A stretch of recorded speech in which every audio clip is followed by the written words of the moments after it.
Good morning. This is the Eager Beaver Show. You are listening to a True North Eager Beaver Media Incorporated podcast.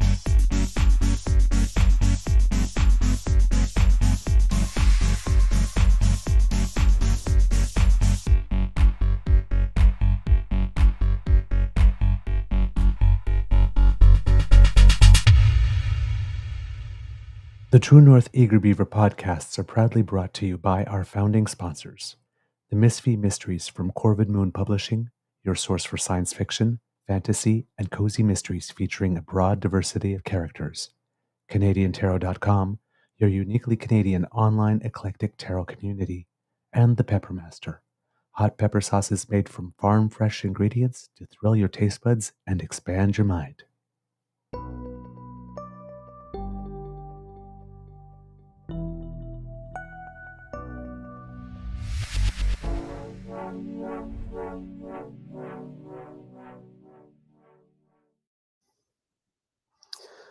Well, good morning and hello, kids and cubs, and welcome to season 5 and episode, if I am remembering correctly, 753 of the Daily Beaver Morning Show. Always 100% Canadian.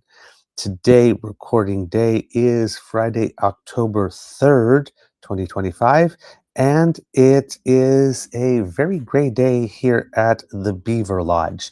I am your host, the Eager Beaver, pronouns he, him, hey, Mr. Beaver A, and not with me as usual is my good friend, Mr. Grizzly. I'm hoping everybody can hear me because we are at the Ottawa Beaver Lodge today, and I am trying out a new mic. I've seen some hearts here on the screen, so I am guessing that means that you do hear me. And I'm seeing, look at that handsome beaver. Well, thank you, Kit Taffy. Oh, darn. I'm got my, I'm just going to put that over there. It was a little chilly this morning when I was out on the balcony. Forgot to put my shirt away. I am your host, the Eager Beaver, pronouns he, him, hey, Mr. Beaver A, and not with me as usual is my good friend, Mr. Grizzly. I think I said that already. I'm a little discombobulated this morning. Let's see. I'm hearing that the mic is great. Perfect. Okay, because I'm testing out a new getup. Because when I broadcast from the Ottawa Beaver Lodge, sometimes it sounds a little tinny. And Mr. Grizzly got me this mic here that you see right here. And I've been trying it, but trying it today. But when I put the little thing inside the port for it to connect, I actually can't hear what comes out of the phone. So when the intro music was playing this morning, usually I'm jamming to it back here and dancing and all that kind of stuff. And couldn't do that today because I couldn't hear it.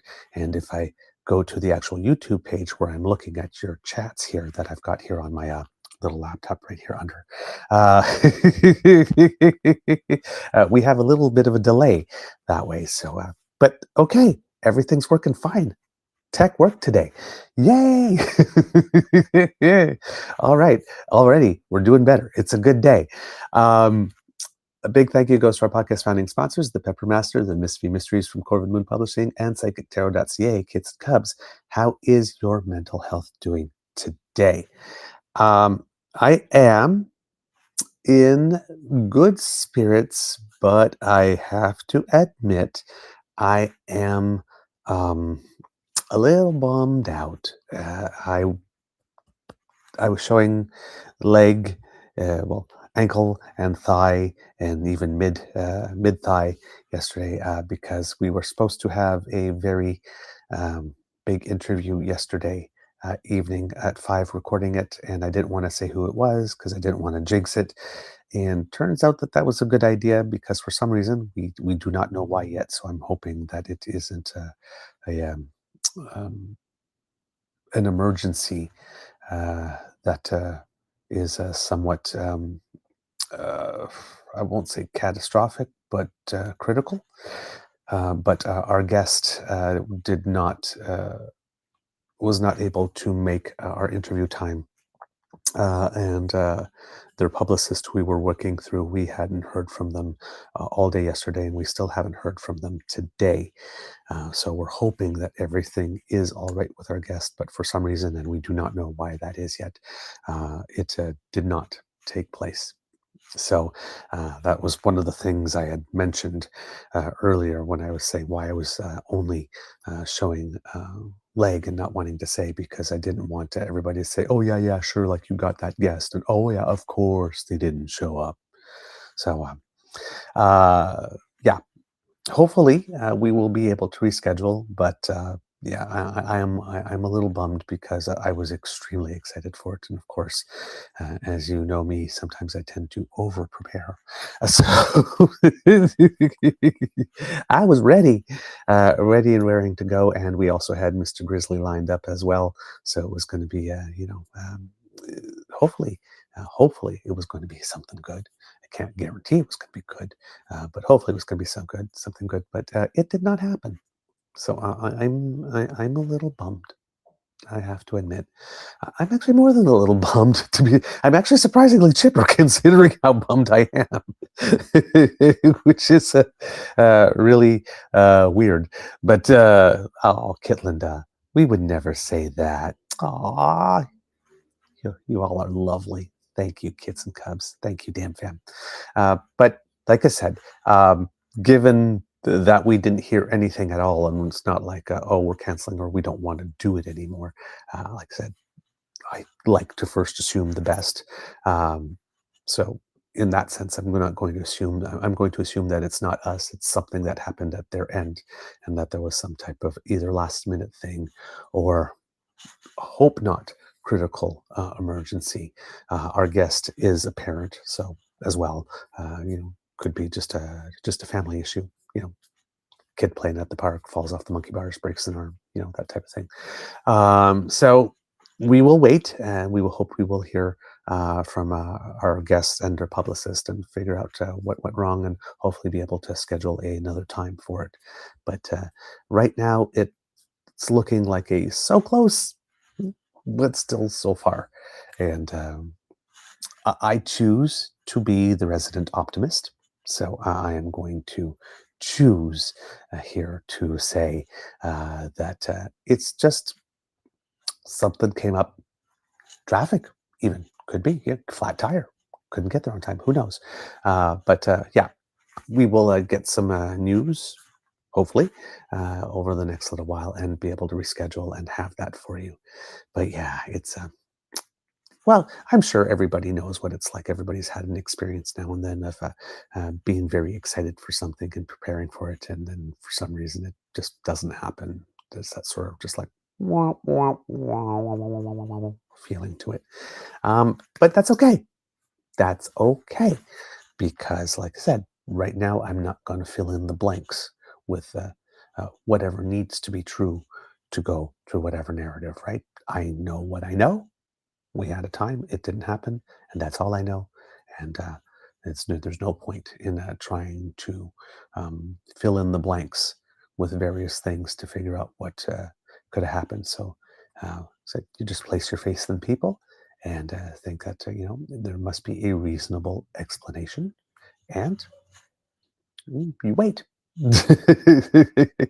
Because if it is, if it happens to be some of the worst stuff, if it happens to be a critical emergency, um, you know, uh, fairly enough, somebody that you would have an interview with that you've never met and have no connection with wouldn't be necessarily your first thought or your first priority, right? For phone calls and stuff.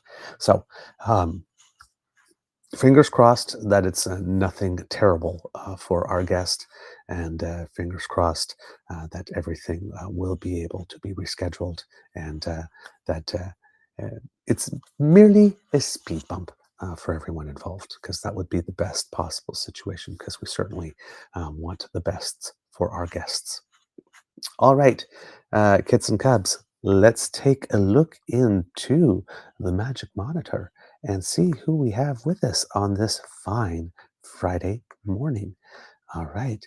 I'm seeing Miss Shadika being very happy to be first in the chat today, saying good Friday morning, you beautiful people. There you go. Kit Elaine is with us, saying thank God it's Friday and saying good morning, everyone. We have Kit Uncover here saying morning. We have Kit Tavi G with us as well. Going through. Sorry, I'm going to be looking down today. Normally, when I'm reading the monitor, you see me looking upward to the side. The monitor today is down, so and I've got this weird glow coming from the from the light. I'm noticing a little shadowed on this side here. But hey, we will call it art. It's an artistic choice. We have Kit Argosi Akers here saying good morning, Kit Swanky Frankie saying thank God it is Friday. Indeed. We have Kit Grace here saying good morning again. Again, Kit Grace, don't worry about having a hard time finding it. As I said yesterday, that's me. Took a little longer to set up over here at the Ottawa Beaver Lodge, given that I'm using the phone to do this, and a very, very old laptop, that still works, but needs to be petted and coaxed now and then. And told that it is beautiful and that it does very good work and that it is capable. My laptop reacts to sweet talk, sweet, encouraging talk. So yeah, just like I said, sometimes when that happens, if I'm remote or I need to take a couple of minutes, extra minutes to make sure I have all the clips lined up and stuff like that, or just sometimes I wake up late. The timer, the time that the new show comes on is sometimes not there before 7. So if you just go to the main page of the YouTube page and keep on clicking refresh, at one point it will show up. So it's not you having a hard time finding it. Like I said yesterday, it's me having trouble getting it up. So, but thank you for your persistence. We have Kit Bucky here saying good morning all. Who else do we have with us? We have Kit Hyper T 007 here. We have Kit Mayhem. Hello. Nice to see you this morning. We have, let's see. Ooh, things moved very quickly on my thing and I lost Kit Mayhem. There we go. Kit Bucky, I'm not sure if I said hello already, but a good morning to you. We have Kit Kat with us as well. Good morning. And I'm just, Kit Cassie's with us. Hey, good morning. Good morning to you and the cowboy. I hope you are all doing very well. We have Kit Jenny here with us as well, saying good morning, everyone. Kit Nona Carol saying good morning. And still going down the list. Ooh, everybody is chatty today. I like this. I like this. I like this. I like this.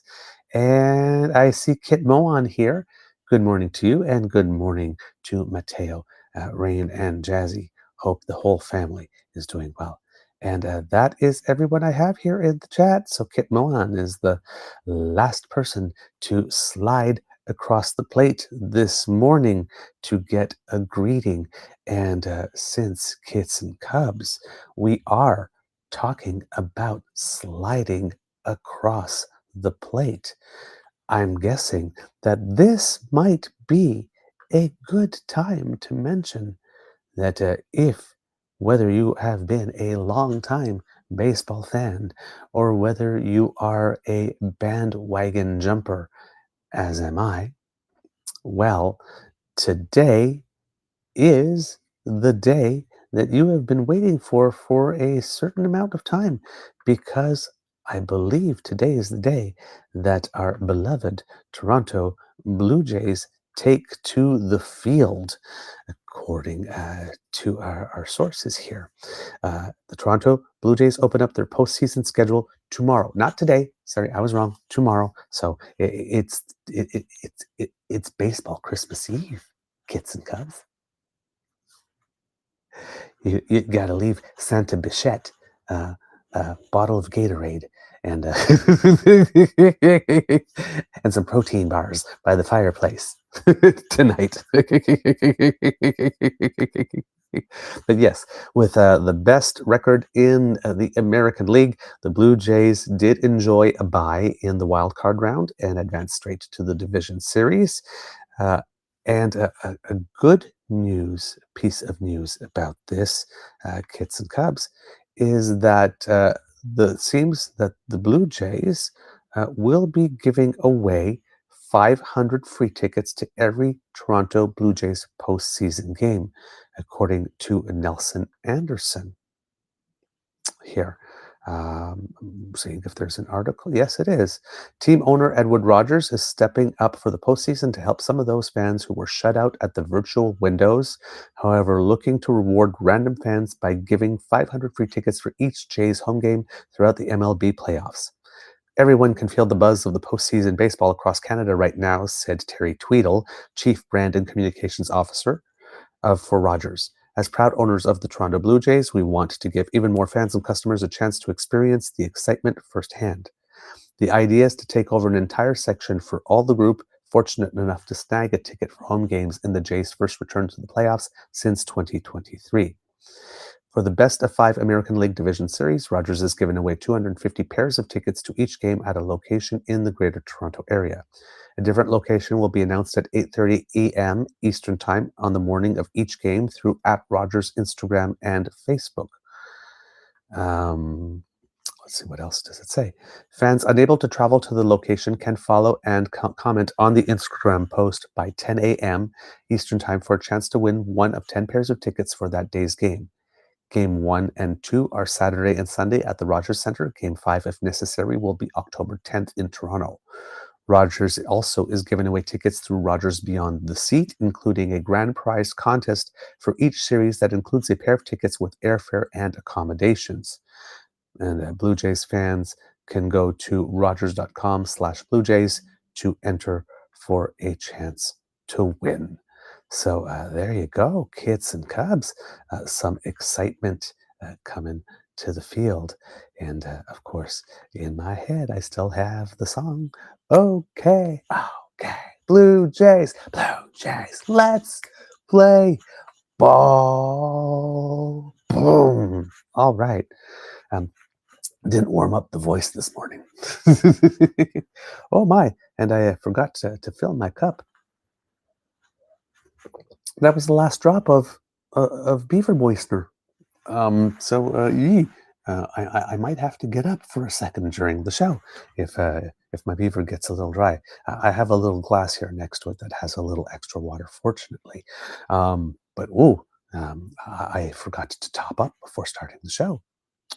Naughty beaver. All right, Kits and Cubs. So yes, as we get ready for the boys of summer, as they say, to take to the field, we are going to talk about 2 subjects today, maybe a couple of other things if we have a chance to fit them in. But the 2 main things we want to talk about is take a little time to focus on Newfoundland and Labrador because there were municipal elections there yesterday. And there's of course, provincial election coming up as well. And we want to make sure that we take some time to look at both of those. So, starting with the municipal election, not all places had it yesterday. I am seeing here in the news that for St. John's itself, I believe, the date has been pushed back to the 8th of October. And I'm just going to take a look here just to make sure. Now I'm on the other computer looking for this, so Kits and Cubs. It will be a little slower today for me to navigate from story to story, so I beg your indulgence here. But according to Alex Kennedy of CBC News, here it says the City of St. John's has announced it will be moving its municipal election to October 6th as a postal disruption impacts the ability to vote by mail. The election had been originally set for Thursday, but the city announced on Monday that it will move the election back a week to safeguard voter access and uphold the integrity of the election.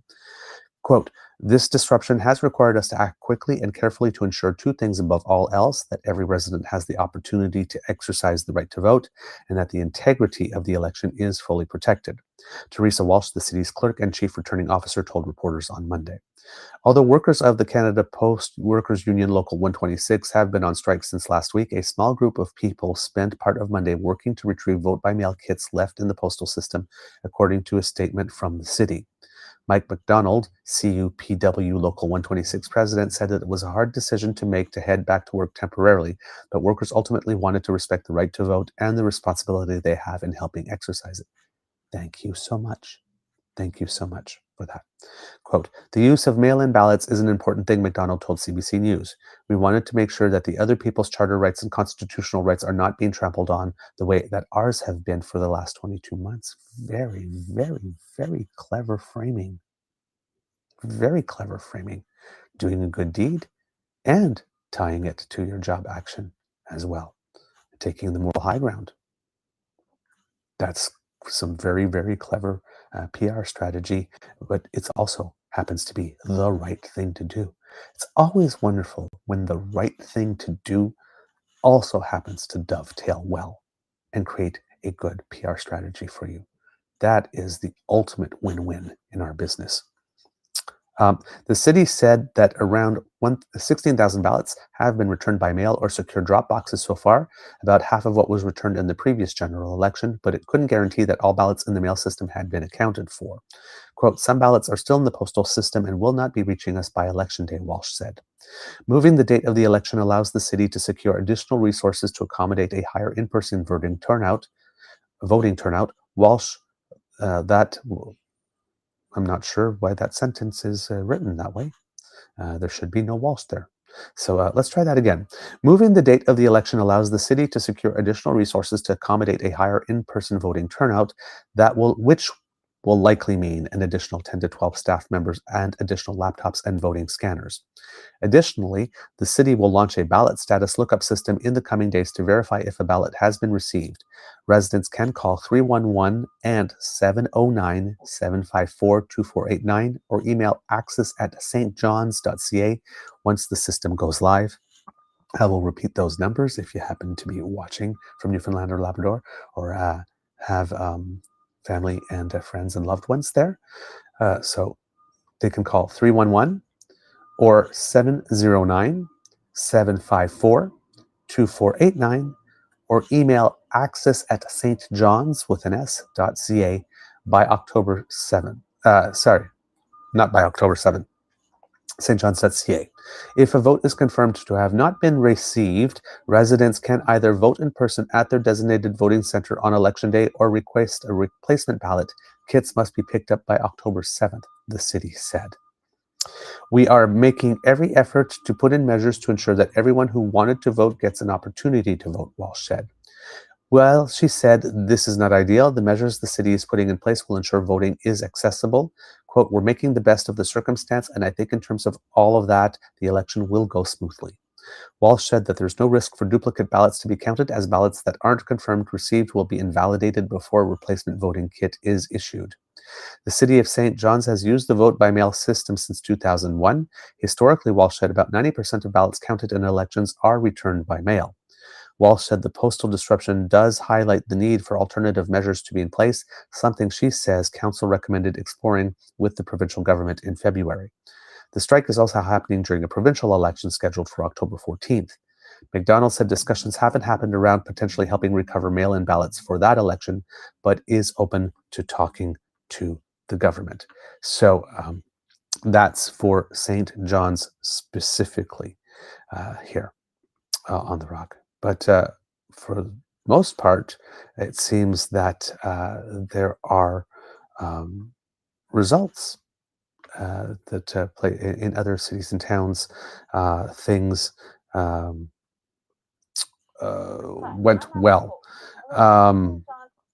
Unfortunately, whoops, sorry. I thought it was going to be an article on the roundup of municipal election results from across Newfoundland and Labrador, but it is a video instead, and I am not at the the regular Beaver Lodge with the video hookup to show that to you. So what I am going to do, hopefully, is be able to play it here at this end with captions on, and therefore I might be able to get the information for you and relay it. But this would be from the CBC. But so the results for the rest of Newfoundland and Labrador are in, except for St. John's, of course. With the Northeast Avalon, residents of Paradise have elected their new mayor and its former leader, Dan Bobbitt takes leave of provincial politics to become the area's next minister, MHA. I'm going to guess that is the provincial representative and member of the House Assembly, I would assume it's called in Newfoundland and Labrador. And so there is a new mayor there, and that person is Patrick Martin, who has been selected as the mayor-elect of Paradise. And it seems that it was a tight race, according to CBC. The victor says that it was very stressful. He says to watch the numbers go up and down. Paradise is surrounded by two other municipalities whose mayors have been acclaimed. So in Conception Bay, South Mayor Darren Bent is heading into another 4 years of leading the province's second largest municipality, and Mount Pearl Mayor Dave Acker will do the same with the province's third largest municipality. Nearby, hold on. Sorry. There we go. Nearby in Portugal Cove, St. Philip's residents have elected a new mayor. Mayor Bartlett says he plans on bringing back decorum on council, which he will get a head start on addressing in the coming weeks. He is quoted here, and Mr. Bartlett's first name is Dave. So just don't want to say Mayor Bartlett, but Mr. Dave Bartlett is the mayor of Portugal Cove. He says, "Do you think that this town put their trust in me? This is my fourth election. It's my first one as mayor. So I am grateful to everybody in this town for doing this." And when he's asked what it is that he wants to do first, he answers, "First of all, I want to bring back respect and decorum, and we have a wonderful bunch of councillors now elected, and I'm sure we can do great things." Both Mayor Martin of Paradise and Mayor Bartlett of Portugal Cove, St. Philip's, will be sworn in the next couple of weeks, while residents of St. John's will head to the polls, as we mentioned, on October 8th. And that is, of course, from CBC. Sorry. I'm having a little difficulty here doing this at the same time. This is usually not how I do things.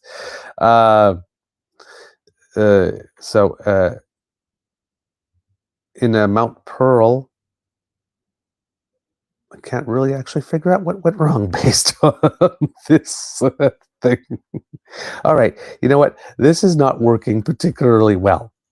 So let's try another route.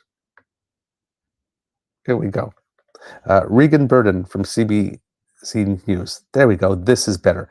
The polls have closed to municipalities taking part in the general municipal election. Many municipalities in Labrador are seeing some big changes. Here's who has been voted in and acclaimed to represent the community members for the next 4 years. In Labrador City, Mayor Jordan Brown and councillors Julianne Manston, Matthew White, Riley Farrell, Jonathan Riviere, Kim Harty, and Ryan Pike have been elected. Making the switch from provincial to municipal politics, former NDP member of House Assembly Jordan Brown will be the next mayor of Labrador City. Brown says he's happy that the relationships he's built with his community that last 6 years translated into him being able to serve them as mayor. Quote, "This is my hometown. I love this place and I love the people here, and I'm glad that they're showing me some confidence to go and do this for them, and I hope I represent them to the best of my availability," Brown told CBC News on election night.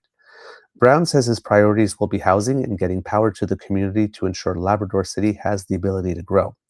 In Happy Valley Goose Bay, the mayor is Bert Pomeroy, and elected to council are Jackie Compton-Hobbs, Lori Dyson, Jill Williams, Todd Winters, Denise Rumbold, and Dion Odell. That's a really cool name, actually. Happy Valley Goose Bay live streamed their election results coming in on an Excel spreadsheet on their Facebook page, and Mayor-elect Bert Pomeroy says that he was, quote, like a cat on a hot tin roof in a rainstorm. Quote, I'm very honored and humbled that I've earned the trust of residents, and I'm ready to get down to work. I mean, tonight we celebrate, and I mean, tomorrow the real work begins, said Pomeroy. In Wabush, the mayor is Gertie Canning, and Jamie Shea, Vanessa Temple, Kelly Pafford, Rita Pinn, Debbie Hawes, and Laura Brown have been elected to council. Wabush Mayor Gertie Canning ran uncontested and was acclaimed into her seat. In Forteau, elected to council are Aaron Hancock, Dean Flynn, Jeffrey Hancock, Marty Hancock, Tiffany Piercy, Robert Hancock, and Terry Hancock. That's a lot of Hancocks. The Forteau mayor will be chosen at the next council meeting. In Lansoulou, Dexter Linstead, Mary O'Brien, Jordan Barney, Stanley Linstead, Deborah Barney, Trent O'Brien, and Lauren Oates have been elected. The mayor of Lansoulou will be chosen at a later date. Incumbent councillor Laura Oates tied with the incumbent deputy mayor Tyrone Normore. The returning officer put both of their names in a bag, and Oates was drawn for the tiebreaker. So we had a tiebreaker where we had to draw lots. In West St. Modeste, Agnes Pike, Mary Marshall, Walter Bolger, Barbara Tracy, and Marius Pike were selected.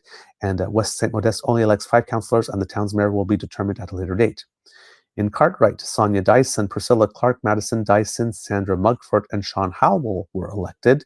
And the community of Cartwright only elects 5 councillors. The mayor will be decided at the first town council meeting.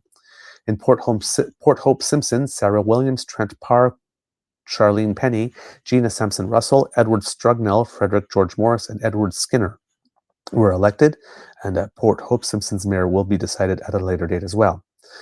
Many towns in Labrador had acclaimed councils. 6 towns that took part in the municipal elections had acclaimed councils. Charlottetown in southern Labrador missed the deadline for the nomination notice and will take part in a special election once the date is posted. In Northwest River, Melanie Blake, Robin Goodfellow Blake, Bakey, Joanne Hibbs, Evan Hillier, Jane McGillivray, Darwin McGee, and Jeffrey Montague were elected. In Pinware, Curtis Butt, Joanne Dory, Carl Odell, and Carrie Odell, and Elaine Pike were elected. In Mary's Harbor, Matthew Brown, Alton Rumbold, Amelia Rumbold, Darren Rumbold, Harold Rumbold, Lana Rumbold, and Larry Rumbold were all elected. In Wren Bay, Juanita Stone, Robert Stone, Eric Paul, Sheena Fowler, and Farron Yetman were elected. In St. Louis, Helen Poole, Bradley Curl Sr., Jody Jenkins, Cassandra Curl, and Amanda Chubbs were elected. And in L'Anse Eau Claire, Sheila Chubbs, Sandra Thomas, Patricia Jones, and Philip Chubbs were elected. Only 4 councillors were acclaimed to L'Anse Eau Claire Town Council. Only 4 councillors were acclaimed to L'Anse Eau Claire Town Council. They will host a by-election for the remaining seats at a later date. So that gives a little bit of an idea of some results over there. Let's see, what else do we have here by Reagan Burden? There's another article here. No, that's the one I just read, which is really interesting. Both linked back to the same place. Very interesting. They were listed as 2 different articles here. But no, that's not what happened here. All right, let's see what else we have here for you. So Paradise's new mayor, who we talked about, Patrick Martin, according to Juanita Mercer, says that let's see, what else does it say here? He takes over from Dan Bobbitt, who led the town for 12 years, but stepped away from municipal politics to run as a Liberal candidate in the provincial election, as we mentioned. As Martin takes on the top job, he said that some of the issues he wants to address are traffic, congestion, water pressure concerns in the Elizabeth Park subdivision, and illegal ATV use on town roads. He was a town councillor for 12 years before seeking the mayor's seat. He's also a truck driver and an advocate for children with autism.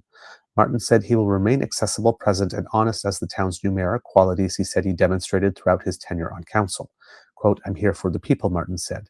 As the mayor, I will be no different than I was as the town councillor for the last 12 years. I'll be accessible and I'll be here.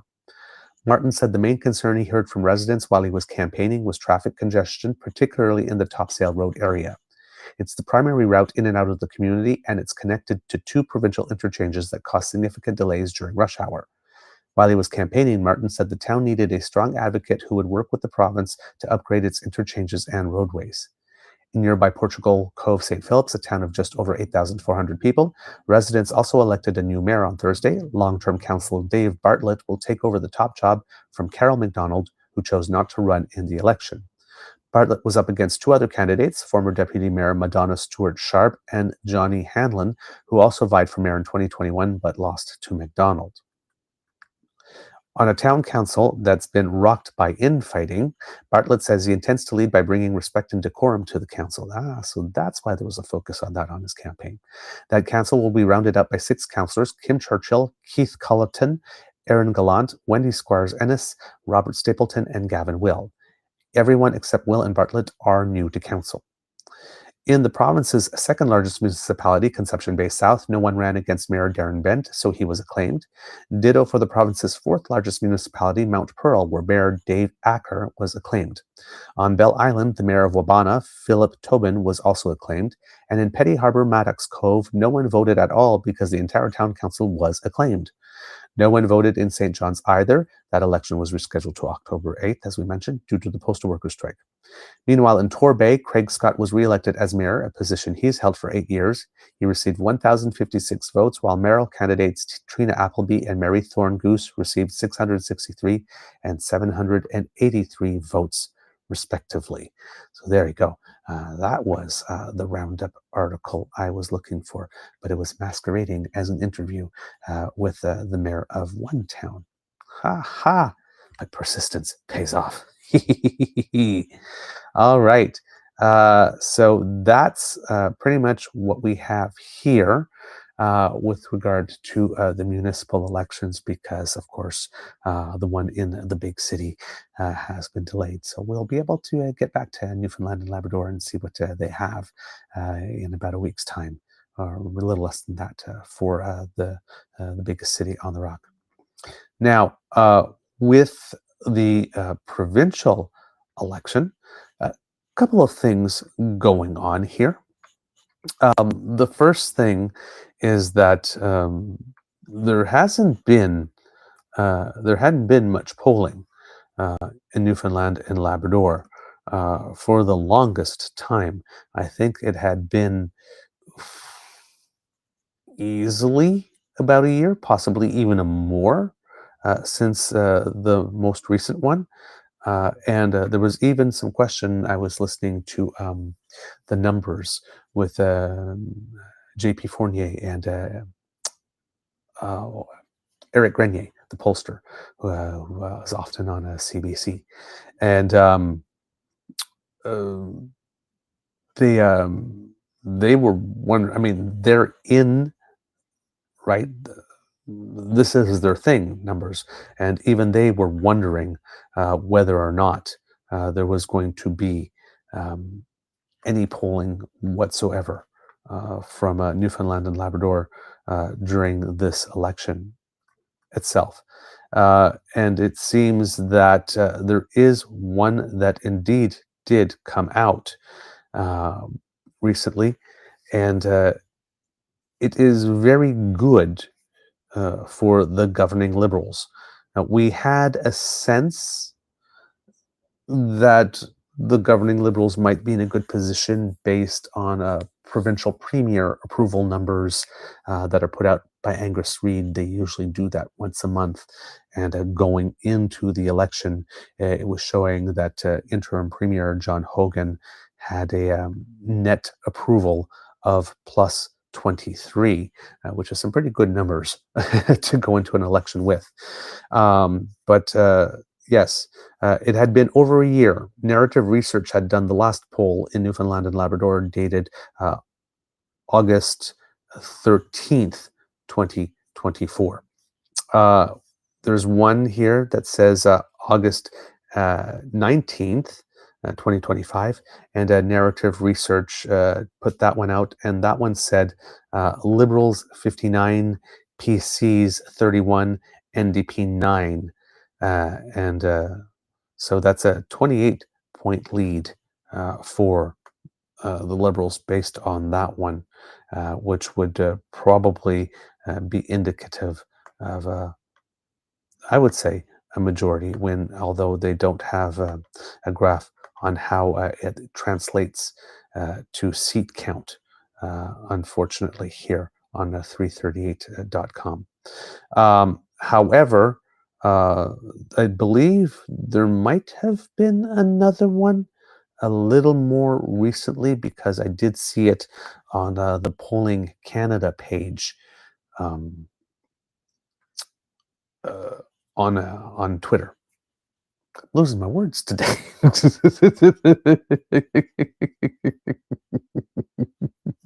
The words are not coming to me as quickly as they usually are, kids and cubs today.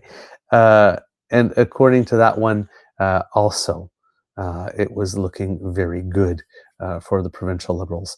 And I am trying to bring it up as I'm talking to you here on the trusty laptop below. But it is being a little slow and temperamental to allow me to do this in a smooth manner, unfortunately. Uh, hey, as we say in French, on fait ce qu'on peut. We do what we can over here. But yes, more recent polling, I would say, coming out over the last few days, indicates, would seem to substantiate or confirm those numbers by narrative that were released in August. I actually wasn't aware that poll had been done in August. That was a surprise to me, because I thought that the one I was talking to you about specifically was indeed the first one that had come out since last year. But it seems that there may have been a second one and was maybe missed here. But this is, nope, it is narrative indeed. But this one has a different date for it for some reason. It says August 29th, but showing the Liberals at 59, the Conservatives at 31, and the NDP as 9, which is the same thing. So there you go. The margin of error on that one is 5.2%, but it is looking very good for Premier Hogan in Newfoundland and Labrador at the moment in terms of retaining. And that's good for us as progressives in Canada as well, because, constitutionally, 7 provinces with 50% of the population, that creates winning conditions for changes to the Constitution. And the big fear of the last previous election, which didn't get really mentioned all that much, was that having a Pierre Poilievre prime minister, and then before Manitoba flipped, there were 7 provinces in Canada that were being run by ideological conservative governments, including Ontario and Quebec, which then makes the 7 provinces with 50% of the population rule very, very, very easy to reach, and then could make the current conservative movement, as it is right now, that seems to want to invent new laws and take away rights, give them a lot of power to be able to do so, which was one of the reasons why we had so much focus last year on the provincial elections in British Columbia, hoping that it would stay in the NDP column in Alberta, hoping that it would have flipped to the NDP column to give us an extra buffer, and the ones in Ontario and Nova Scotia as well. Those ones had very little chance of flipping, given that the polls were indicating that the leaders would come back with majorities. But and then there was Saskatchewan we were looking at as well. But the main ones we were looking at, of course, were New Brunswick and Manitoba, because we were hoping for some flips there to get us back to us, give us a little breathing room in case Pierre won the federal election, to not give him that much power. So Newfoundland and Labrador is one of the few ones that are actually in our column, given that they have a Liberal government, and hoping to keep that one in our column, because we have a minority parliament and an election could happen at any time. So therefore, these numbers give us a little bit of breathing room here in terms of what's the worst that could happen. All right. So with the provincial election, a couple of things happening. It seems to be a relative quiet election in terms of issues. There hasn't been that much drama. Like I said, the end result seems to be a little bit of a foregone conclusion. One of the main topics, of course, will probably be the energy deal and project that is going up there in Gull Bay and everywhere else, Churchill Falls.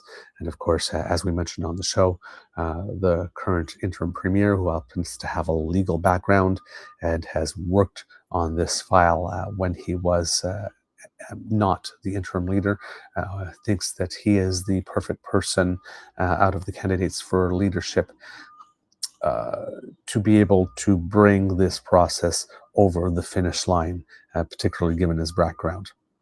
But that hasn't stopped endorsements to go from being delivered, and one that's really important enough has gone to not the leader in the race.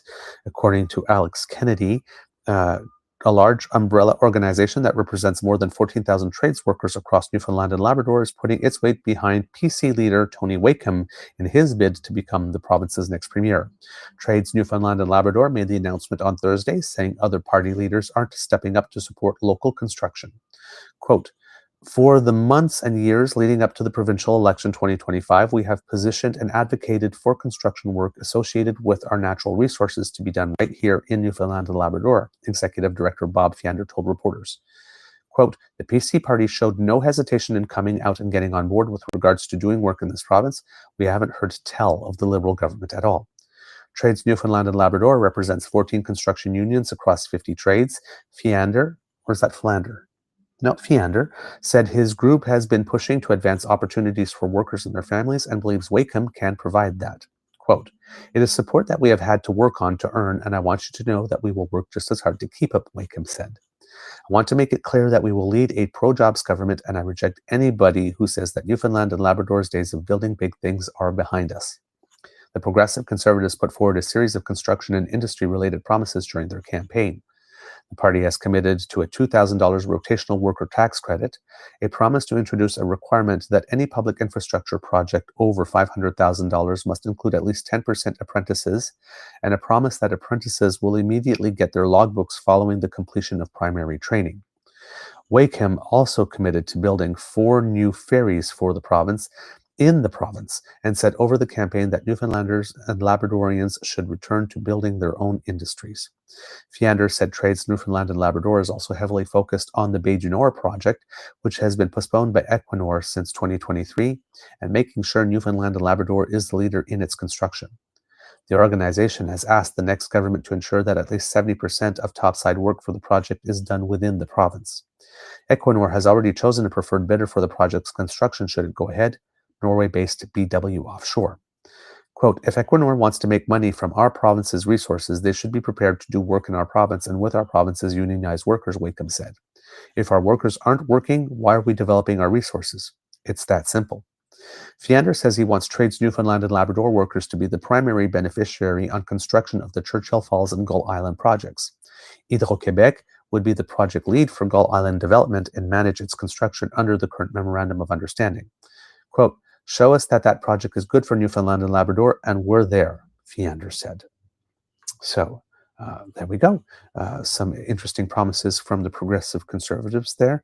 And again, see a trend that seems to be manifesting itself throughout the country, where conservative parties are trying to get close to more blue-collar unions, but not necessarily professional unions, like teachers and nurses and other public servants and that type of stuff.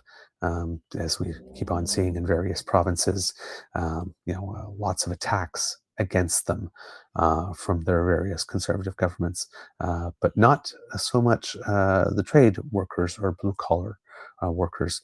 Conservatives seem to be really in on that. Saw an interview yesterday with the latest entrant into the NDP federal leadership race, and we'll be talking about that on another show. But Mr. John Ashton, who comes from the trade sector, and it was making it very clear that for some reason the Conservatives have been better recently at using traditional NDP talk when it comes to workers in order to bring the workers to their side, because the NDP seem to have been prioritizing other issues over the past few election cycles rather than its traditional base and being the Workers' Party. And he would like to bring it there. So in this instance here, we're seeing in Newfoundland and Labrador the Conservative strategy that we've seen in Ontario, that we've seen Pierre try to do federally, working as well for the Conservatives. So the NDP needs to get back in the game there. And it doesn't seem only federally that they are losing ground with workers. For their part, according to Daryl Roberts of CBC, the Liberals promise speedier commutes for Paradise and beyond with construction of new interchange. So we have the mayor talking about that, as we just read, and it seems that given municipal elections were going to happen, that the Liberal leader made his announcement with regard to that coincide with the municipal elections. Good PR move in terms of timing to get the maximum buck for your message. So that was a smart move. But here it says, Liberal leader John Hogan made his way back to the Avalon Peninsula on Thursday with a campaign promise that has been a hot button issue for some residents in the Northeast. Hogan is promising to ease traffic headaches in Paradise, a fast-growing community with over 21,000 people. That promise is a bid to end a decade of PC election victories in the district of Topsail Paradise. On Thursday, he announced a new interchange connecting the Outer Ring Road portion of the Trans-Canada Highway to roads in Paradise and Portugal Cove St. Phillips would be a very top priority for a re-elected Liberal government's infrastructure plans. Quote, by helping run traffic smoothly in these communities, it in turn helps residents of Conception Bay East and beyond, Hogan said in a speech at a business located near the proposed site for the new interchange. Hogan said the new interchange would connect the Trans-Canada Highway with Trails and Drive, a residential road in Paradise, and St. Thomas Line, which connects Paradise with Portugal Cove St. Phillips. He said the cost of the new interchange is expected to be in the range of $10 to $12 million, similar to the recently completed Galway interchange on the outskirts of St. John's. For years, the town of Paradise has been trying to curb traffic issues in the Topsail Road area through projects like a roundabout and a traffic study. Both candidates in the mayoral election cited traffic as their top issue. Traffic congestion on Topsail Road became a safety issue in August when a portion of Paradise was ordered to evacuate due to the wildfire near Paddy's Pond. Traffic became so backed up during the evacuation that the Royal Newfoundland Constabulary issued a statement asking motorists to avoid the area. Ooh, yeah, that is not a good situation. I can see why that became a very huge election issue here. The Liberal candidate for Topsail Paradise, Dan Bobbitt, said a new interchange would be a game changer. Quote, this entire region will benefit from these road connections. It'll move traffic to the entire region, he said. The Liberals are banking on Bobbitt, who spent 12 years as the mayor of Paradise and 2 decades on town council, to bring a decade-long trend of victories for the Progressive Conservatives in the district. To break a decade-long trend of victories for the Progressive Conservatives in the district. Bobbitt is running against NDP candidate Tyler Bourne and PC incumbent Paul Dinn. Just 2 days ago, Dinn made a Facebook post promising that a PC government would create another access to Paradise, though he didn't include details on location or cost. Hogan also promised $2 million to support integrated public transportation on the Northeast Avalon. Newfoundlanders and Labradorians have a little bit of work to do to get into the public transportation, he said. Quote, Mount Pearl, CBS, Paradise, St. John's really all run into each other. So I think that we need to work with our various communities to come up with a plan to provide more public transportation into and out of our communities. And for those who are wondering, CBS, I'm going to guess that's Conception Bay South here. Earlier this year, several other communities on the Northeast Avalon, Torbay, I'm thinking Boline or Boline, I apologize if I mispronounced that. I've never been to that town, and I've never heard of it until now, so I'm actually not sure how it's supposed to be pronounced. So if I mispronounced it, send me a gentle correction, please. But Torbay, Boline, Flat Rock, Bell Island, Pouch Cove, Portugal Cove, St. Phillips, and Loggy Bay, Middle Cove, Outer Cove created a feasibility study to look into creating their own public transit system. Interesting. I would guess, yeah, creating a public transit system and that type of area would be a little interesting, because you don't necessarily need big buses, but maybe some smaller vans or a sort of uh, Uber type system that would be run by various municipalities together, that would be on at certain times, would allow for some type of public transportation system. Um, One would have to be a little creative, but yeah, why not? Why not? It brings communities together. It allows friends and family who are there greater access to each other. It allows greater access to employment. Makes it easier to get to certain institutions like hospitals and stuff like that. So yeah, that's a great idea when several smaller municipalities get together and try to find creative ways to create some type of public transit system among them. I think that's a very, very good initiative here. Um, And then a little bit more, a tiny little bit of drama uh, in uh, in the race here, according to Patrick Butler and Ryan Cook, also of CBC. The NDP candidate in Labrador West is accusing the Liberal Party of, quote, blackmail and of turning the district's energy needs into a political football. Liberal leader John Hogan kicked off his campaign last month with a promise to build a third transmission line between Churchill Falls and Wabush, a long-discussed project bringing new power to an electricity-starved, heavily industrialized area. The project, paid for by the region's mining companies, could finally get off the ground if the Churchill Falls Memorandum of Understanding with Quebec is finalized, as promised by the Liberals.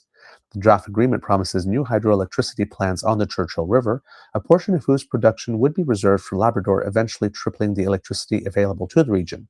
Quote, right now, the lines that are coming into Labrador West are tapped out, said Liberal candidate Todd Seawood in an interview with Radio-Canada. There's no more transmission room available, so this memorandum of understanding doesn't transpire into an agreement. We won't have any more power. We won't be able to expand. But NDP candidate Shazia Ratzi says the Liberals don't have a monopoly on the issue and that her party is also in favor of the third line and bringing new power for the region, albeit after an independent assessment of the Memorandum of Understanding. Quote, it's blackmail, I'll say it. What the Liberal Party is doing is blackmailing the Labradorians, saying that if you do not vote for us, you will not get the third line, which is not true, she said. The inability to expand has drastic implications for the futures of mining companies, as well as any large-scale residential development in a region struggling with a shortage of housing. Quote, the third line is extremely important, but making that an election issue is so infuriating, Razzie said. I mean, when Premier Hogan comes in and says that you're going to get your 40 units of senior housing, new buildings, and this and that, when the third line goes ahead, everything is contingent on the third line. While the Liberals would move forward with the MOU and the NDP would subject it to independent scrutiny, the Progressive Conservatives have been outspoken about it being a bad deal for the province and said that a PC government would seek to improve it. PC leader Tony Wakeham has promised to put it to a public referendum if he forms government. For his part, PC candidate Joe Power says he's not hearing about the MOU much at the doors. Quote, I'm going to say I hear it at 1 out of every 20 doors. That's about it, he said. Powers said voters seem to care more about healthcare, travel costs, and overall affordability issues. Responding to comments by Razzie and Wakeham, Liberal candidate Todd Seaward said he just wants to see the MOU and third transmission line go ahead. Quote, this MOU for us is game-changing. Labrador West finally wins the jackpot, so the Conservatives are saying press pause. For Labrador West, you're pausing our expansion and our ability to grow, he said. So going door to door, I'm hearing people say, no, Labrador West does not want to pause. So there you go, kids and cubs. A couple of stories about what's going on in Newfoundland and Labrador, not only the municipal elections. Remember, if you are in St. John's, voting is October 8th. So please, again, plan your vote and make sure that you do not let friends do democracy alone. But three important stories going on from the provincial election. What's going on now gives you a little taste of what the issues are. And of course, the voting day here for the provincial election is October 14th. So we will keep on looking at that and checking in with that. And now I haven't looked at the chat screen for a little while, so I'm just going to check in there because I've been talking a lot, and ask you, kits and cubs, once again, if you will give me a mic, a mic sound thumbs up that the battery is still working, because I do not know how long the battery lasts. But yeah, let's take a look at the chat and see what it is that you are saying, kits and cubs, if there's anything about what's going on here. Just looking. Some people enjoying uh, uh, um, a shake and bake. Wake and bake is the term from what I'm seeing here in the chat, which is perfectly fine. I do not disapprove. Let's see how we got here. Nope. Oh, Kit Saucy here says Paradise basically has one big road in the middle called Topsail Road, pronounced Topsail. So there we go. Gentle correction on myself. I've been saying topsail and it's topsail. So thank you for that. I will try to put that in the memory bank and remember it for the future. I'm seeing it here, topsail, not topsail. They get so mad over that one. I am so sorry. I apologize.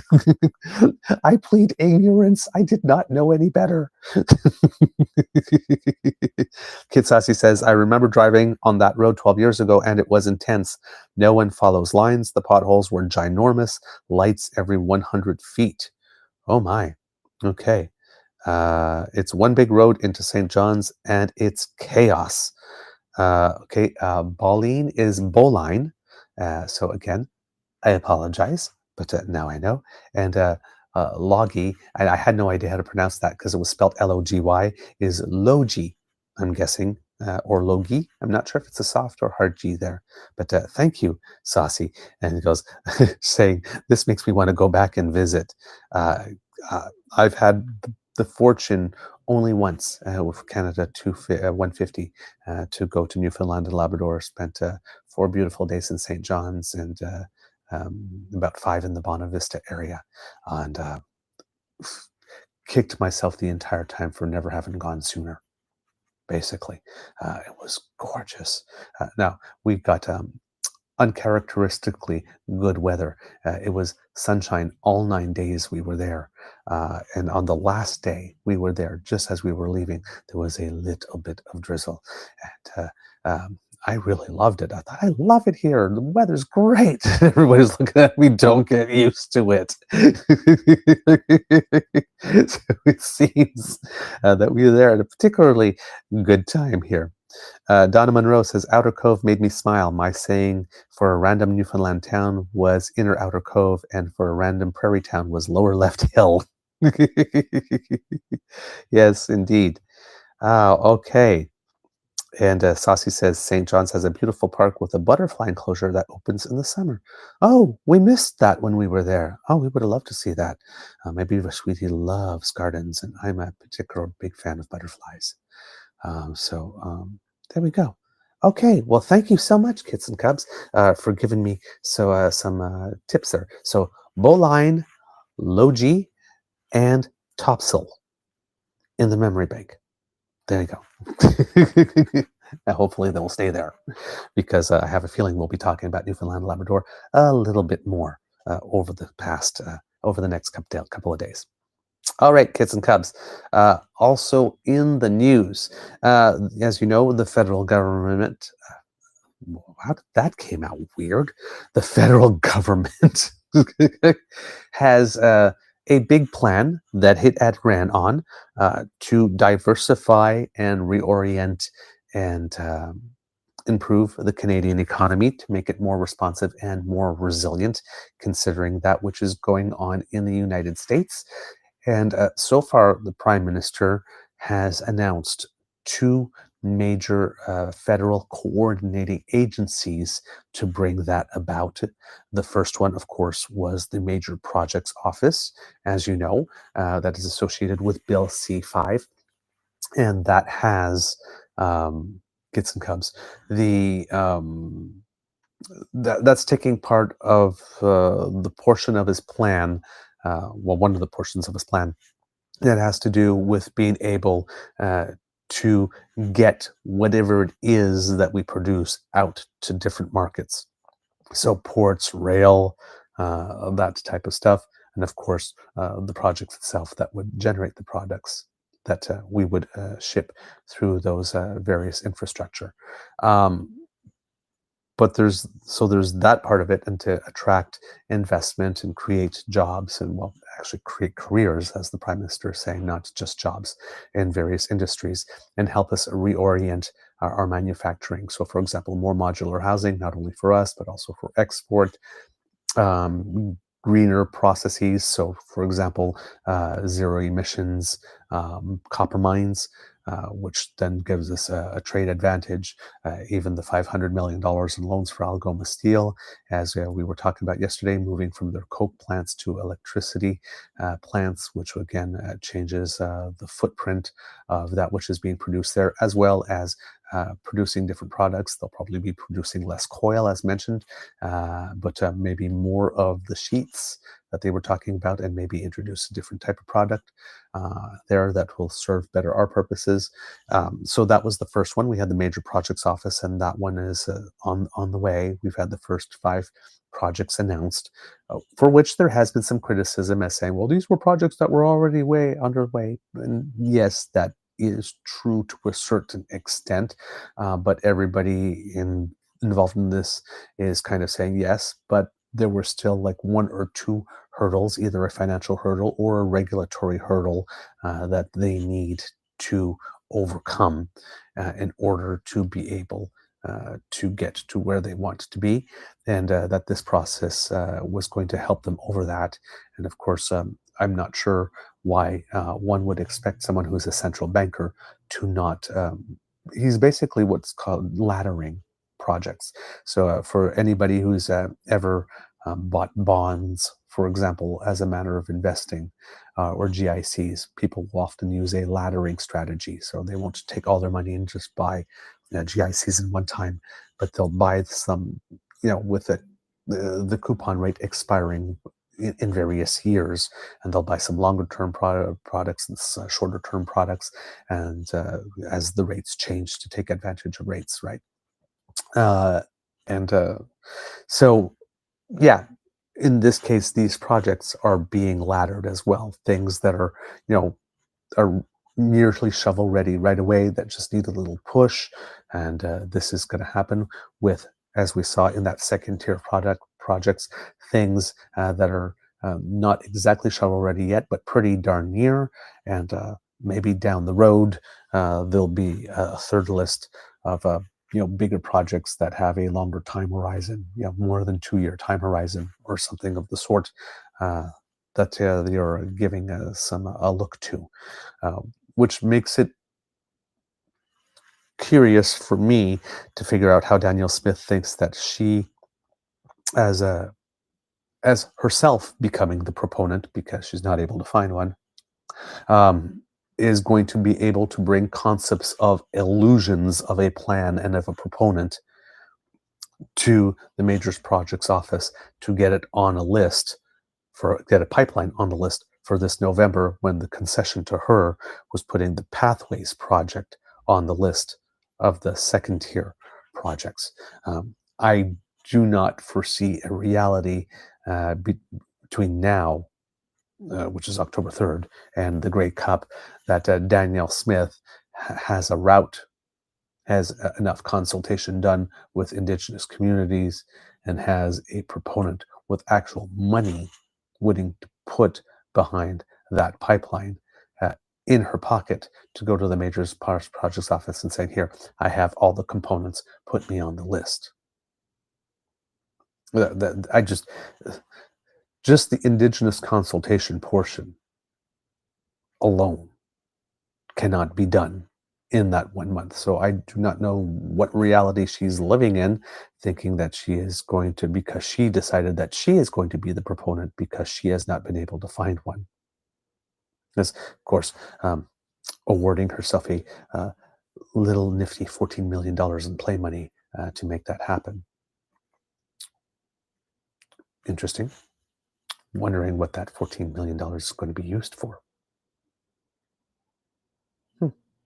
But yeah, and having three companies acting as advisors that she's trying to spin in the media as that signifying that there's a proponent underway, which is like not true. There was some interviews yesterday with the leader of Enbridge that seemed to be going very well. I saw one on Power and Politics with him, or on CTV, I think, that was going very well until he got to the last 2 or 3 minutes of it, and then did this thing where he's saying, like competitiveness has really dropped over the last 10 years. And it's like, oh, darn, when you put a time frame on it like that and you make it hyper partisan, you just blew your entire argument, right? For me, because we've been talking about productivity and competitiveness as being an issue in Canada for decades. Decades. We are a nation whose leaders have been very satisfied for easily satisfied for way too long with us just being drawers of water and hewers of wood, right? So to say that our competitiveness issue only started 10 years ago is just not serious. And then that just screams, okay, completely in the bag for the Conservatives, and not, uh, I can't now trust what you've said before as being accurate or as being objective information rather than information that is tinted or skewed in order to have an anti-liberal position. Had he avoided that, everything that he said seemed to be some valid points for people who would be defending the other side or promoting the other side. But as soon as he said that, it's like, oh, okay, now I have to look at all those other comments in another light. Is it tinted hyperpartisanship, or are these actually actual data? However, Major Projects Office, that's taken place. Then Build Canada Homes was announced, right, for the big housing strategy. And that is underway. And there's been some first announcement of some initial projects, $13 billion of funding towards that the Conservatives are dismissing. Oh my God, you're going to build 4,000 houses for $13 billion. That's so much money per house. Just let the private business doing it. And of course, that's not what it's about. It's not. Nobody's going to pay $13 billion for just 4,000 houses, especially not a central banker who understands numbers. So there's clearly more to it than that. So again, typical conservative over-reductionism.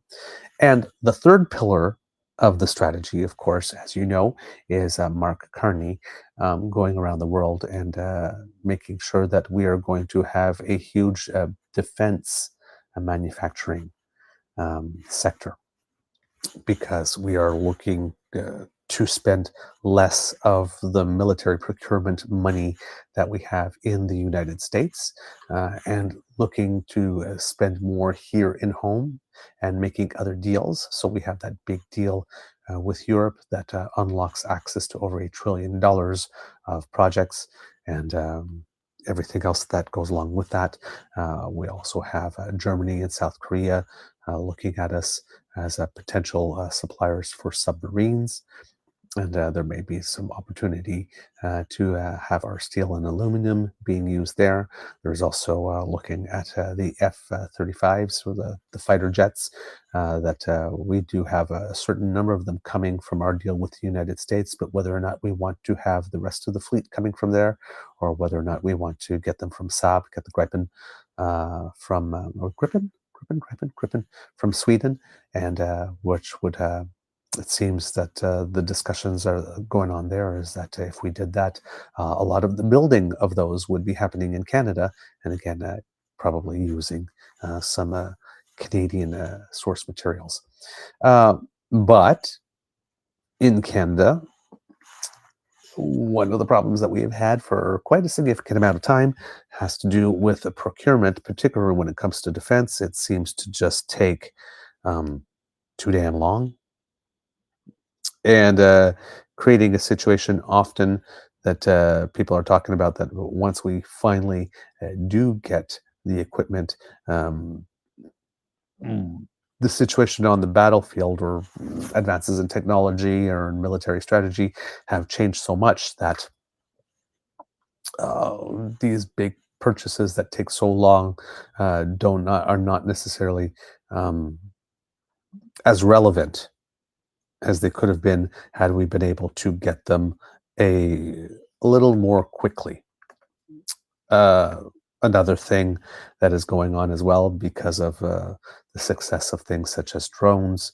Um, if you're going to get a big piece of equipment, you're probably going to need something else that ensures that those big pieces of equipment are well surrounded, well protected. And so drone technology can be used to help with that.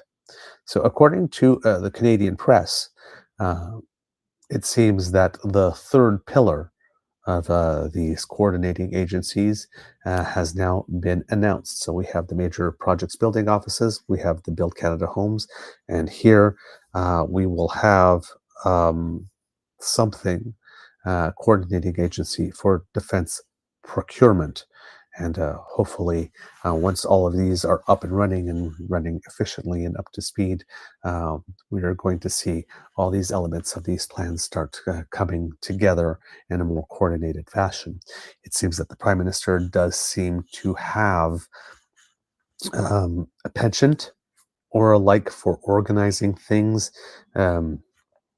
in clear units so that there are clear lines of accountability. This could be a plus in the sense that if grabbing various resources from various departments and putting them together in one coordinating function can make things happen more rapidly and give that clear line of accountability, that would definitely be a very, very good thing. The downside, of course, is when you have such clear lines of accountability, and if it still doesn't get done, um, there's increasing demand and pressure coming from the outside for heads to roll or for restructuring or just for dismantling. So it's a big gamble to create these agencies because if it goes well, you get all the flowers, but if it doesn't go very well, you've just created three big targets for some relentless axe the tax type campaigns. But according to Canadian press, Ottawa is launching a new federal procurement agency designed to overhaul and centralize military equipment purchasing. Secretary of State for Defense Procurement, Stephen Fuhr, who will oversee the new Defense Investment Agency, so the DIA, told Canadian press the agency will deliver equipment to the Canadian Armed Forces at a faster pace that meets its needs. Quote, we cannot be trapped outside the technology cycle with procurement. If we deliver stuff late, then it's irrelevant and we don't want to be there, he said. Quote, so we are going to move at the speed of relevance to meet the moment. So if you're looking for a tagline here or sloganish or something to brand this, it's moving at the speed of relevance. That's the objective here. Fuhr insists the new agency will not amount to another layer of bureaucracy that could further slow the process. Quote, we're not adding anything, we're actually consolidating things into one spot, he said. Fragmented oversight goes away because now you have one-stop shopping. Duplication of effort is curtailed because, again, everyone's working in one location, not spread out all over Ottawa. Fuhr also said the new agency will deal with all purchases above $100 million and will have the authority to enter into contracts without being bogged down by a complex approvals process. Not quite sure what that means. That's a little thin. It's, how is the approvals process complex, and how do we decomplexify it while still maintaining the integrity of the system and ensuring that uh, that it is proofed for any types of bad things that could happen becomes a question here, particularly when we're talking about military procurement, where there's lots and lots and lots and lots and lots and lots and lots and lots and lots and lots and lots and lots and lots of money involved. So we don't want to cut those protections and that oversight too much. But yes, clearly what we are doing right now is not working. and it does need to be simplified. But devil's in the details on that one when we're saying without being bogged down by a complex approvals process, because we still need an approvals process that is robust. Quote, "We don't have to go to the Treasury Board a million times. We can just do it," he said. The Liberal government is appointing former Royal Bank of Canada executive and former Goldman Sachs manager Doug Guzman as the CEO of the new agency, which will be housed within Public Services and Procurement Canada.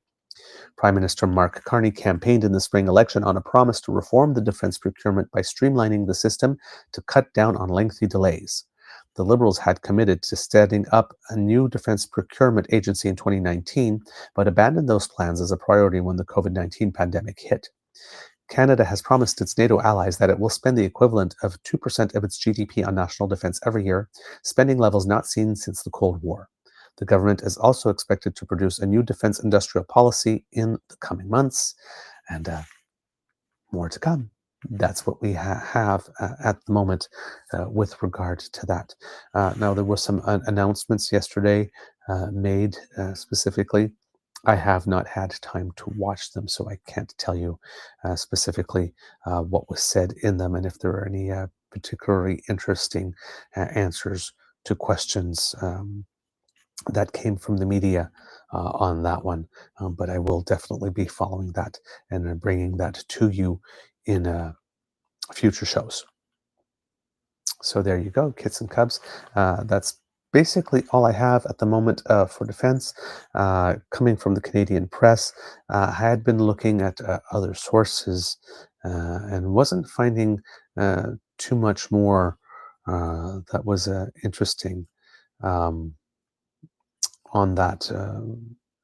I think because it's a new agency, and like I said, you're announcing the person who's going to lead it, where it is going to fit into the organizational chart, and what the overall mandate of it is. Given that we're at that stage, there's probably isn't that many more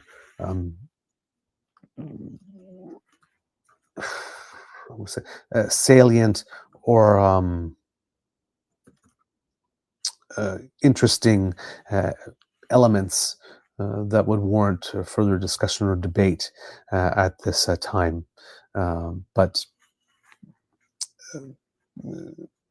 as the blanks in the story start to get filled in and we find out a little bit more, then hopefully that will be this is an agency that is going to get a lot of attention.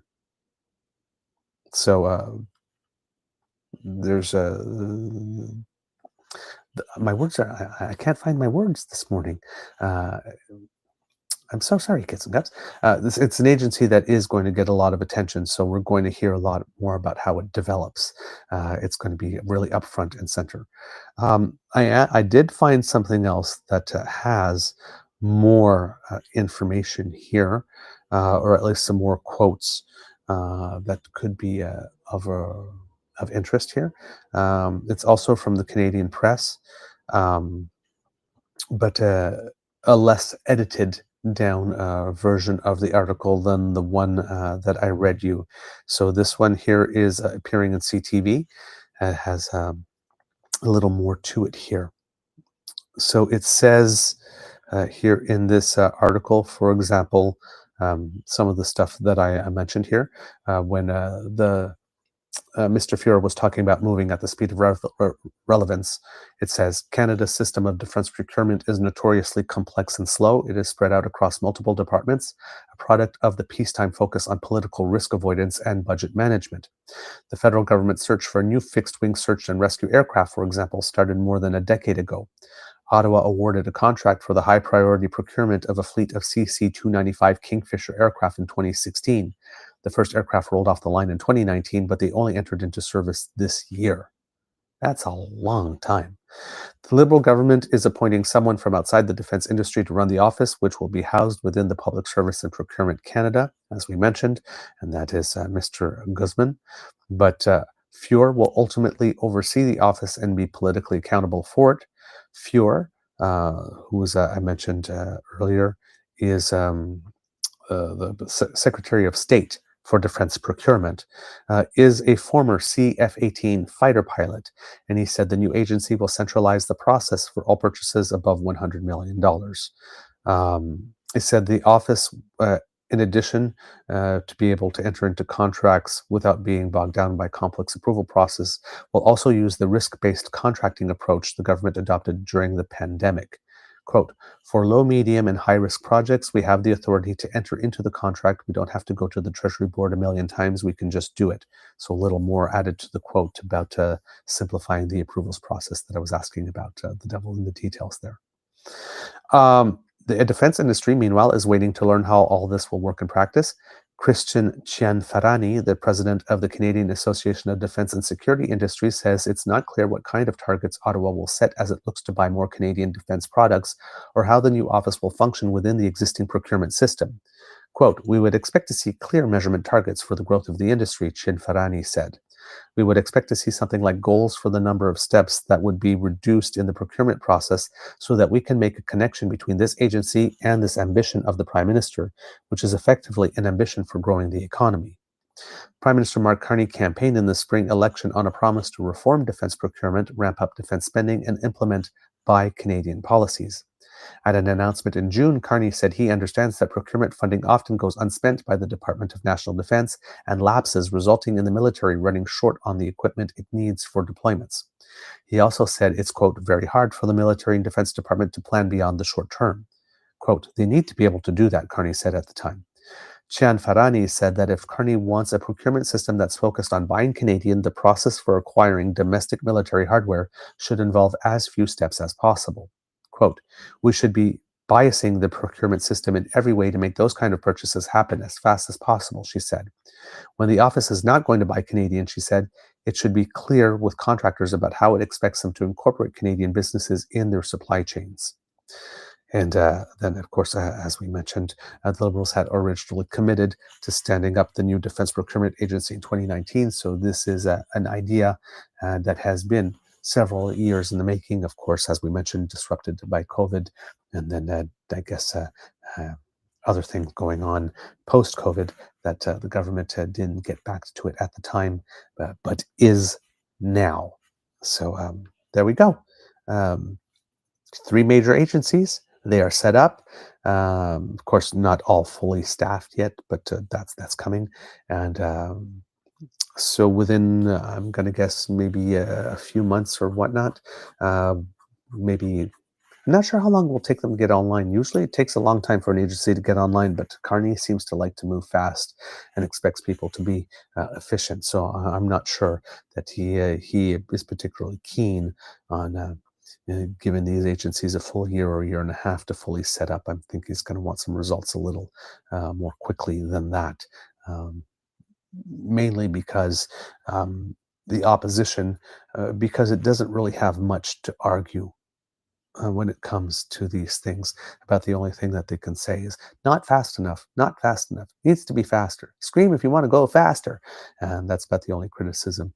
And if Mark Carney wants to respond to that criticism, then it has things, for example, like laddering projects, so that he can say, hey, we just announced them and already there's a shovel in the ground on this one, is one of the ways to do that. Of course, it has, some people trying to mock him saying, oh, he just took things that were already ready, but they still needed to push. These projects are not complete and the shovels are not in the ground. So Pierre is in a bit of a weird situation where he's saying not fast enough, but then when he criticizes putting projects that are close to being shovel ready on the list, it's like, what, do you want only projects that have freshly popped into people's minds just now and there's no preparatory work done whatsoever, but still expect them to have a shovel in the ground in 3 months? That's with Pierre, you always have to look at what's the alternative. If this is bad, then what's the alternative? It's like, I'm not sure how you get shovels in the ground for a pipeline that doesn't even have a route yet, nor a proponent, in 3 months. Right? But if there is about to be activity, if a port wants to expand, for example, the Contrecoeur port Montreal Port, the Contrecoeur region, wants to expand, but there's an environmental issue there.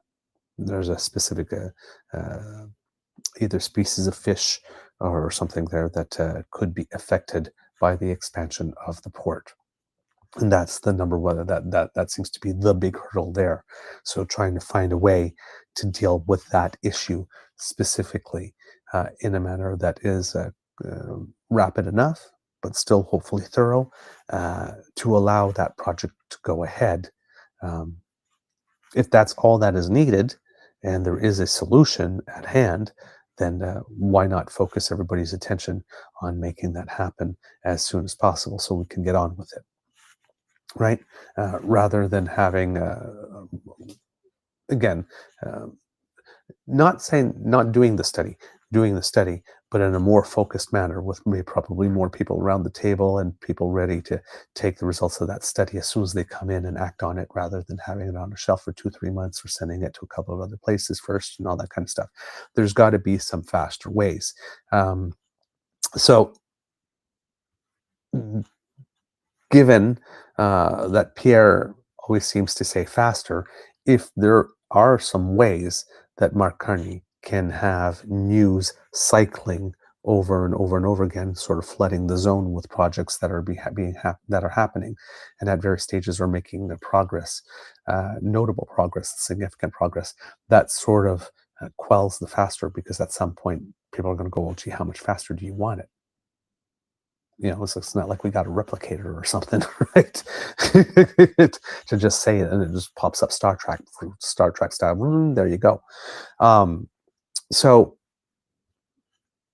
and Mark Carney seems to be having this sort of overall strategy of like taking what Pierre's complaint is and then sort of addressing it in a manner that is actually professional rather than what Pierre would do, thus trying to take the issue away from Pierre. So, for example, the immigration thing, that's probably more Justin Trudeau because he's the one that brought in the caps. But, while he's going around saying, we need to reduce immigration, we need to have it in negative immigration. So, well, we're actually at flat immigration or slightly down already. So I'm not sure how much more you want us to do, buddy. But yeah, keep on going to the microphone and scream, we need to do what is already being done or already has been done. Pierre is not left with much. And this seems to be a concerted strategy here by Mark Carney. So there's been suggestions, for example, like for the high-speed rail, even though the plan is to reduce the time that the first shovel is going to be in the ground from 8 years to 4 years. There have been some suggestions, if you wanted to do just the Montreal-Ottawa portion of it to start, right, rather than start at Quebec City or start at Toronto and work your way. But if you're taking of all the cities that are on the line, the two that have the shortest distance, and say we're going to start the project there, could you get a shovel on the ground in 2.5 years instead of 4? So that, again, you can see the activity happening.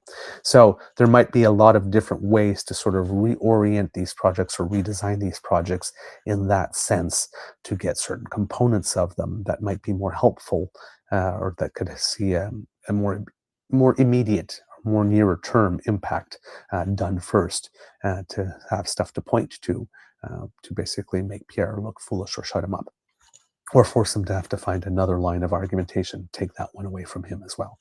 So we will see if all of these things will coordinate. But I'm going to guess that the normal lead-up time to set up these types of agencies and organizations will be shortened by design in order to get some quick activity and things that we can point to more quickly, because Mark Carney is going to need that if Pierre is going to keep on banging the drum of not fast enough. All right. Let's see, what else do we have for you today, kits and cubs, in the news? There is, oh my God, let's take a look. Oh, that's okay. Didn't expect to see that. Sorry. Yes, unfortunately, it's not political news worthy, so can't really mention it here. Okay. Yes. I can't show you clips, unfortunately, which kind of makes it a little more difficult to show. There was a nice moment in question period yesterday where Pierre was making some comments about the economy, and the Prime Minister got up and says, I guess it's time to give the leader a lesson in economics. But the look on his face when he stood up was clearly indicating that he was very not impressed with how Short Pants has been conducting himself, and that if ever he had been a personal employee of the Prime Minister, he probably would have been fired eons ago for being just a dumbass. You could see it in the face. But unfortunately, can't show it to you. We also have Nahid Nenshi, who has come up swinging against the Premier of Alberta with a video that criticizing her, but in a very smart and effective way. I'm going to quote him here. It says, we've just received some devastating news. Imperial Oil is cutting its workforce in Canada by 20%, and all but closing its Calgary headquarters, its Canadian headquarters. This is the first time I can remember that Calgary has lost a head office, rather than what we did for so many years, which is attract investment and head offices to Calgary. Hundreds of families are going to be really dislocated by this and go through a lot of pain. But it also highlights the fact that here in Alberta, we lost the Alberta advantage. Instead of creating a stable business environment, which is a critical part of the Alberta advantage, Danielle Smith flirts with separatism. She plays ideological games, and as a result, no one wants to invest in Alberta. We now have the second highest unemployment in Canada after Newfoundland, and it doesn't seem that this government has any plan for economic growth, for attracting investment, for supporting job creators. It's what we need. It's what we always had, and we need to be able to rebuild the Alberta advantage. So Nahid Nenshi nailing her specifically where it hurts, and saying a lot of the things that we have been saying on the show, and starting to make the link that her push for separatism is driving away investment, and that Alberta has the lowest funding per student for education, when it has had a reputation for having one of the best education systems in the world, is not attracting business. What kind of headquarters would want to establish there if the workers that would come can't get good education for their kids? Same thing with healthcare, right? The lowest minimum wage in the country. Danielle Smith had been asked recently, the high student unemployment as well, I believe, had been asked about raising wages, and said like something, oh, I don't want to put any barriers in the way of companies hiring young Canadians. So what you're saying is that you want to keep salaries as low as possible so that companies would hire more young Canadians, and therefore you must believe that young Canadians deserve the lowest salaries that you can legally get away with. Yeah, that doesn't say much about you liking kids. Again, conservatives hate your kids, man. It's these are all things that are not helping the Alberta advantage. So that Nenshi is directly hitting Danielle Smith, saying that she has squandered. He didn't literally say the words Danielle Smith has squandered the Alberta advantage. But that's literally what he needs to be saying. And that's where that video is going. Very little of it remains, if any, at the moment. And yeah, Nenshi hitting her very, very, very hard. That would be an effective line of communication, particularly if there are more and more job losses in the oil and gas industry, and she is really not able to find a proponent. And I doubt very much that a pipeline is going to be on the list in November. That's just her setting the table for her next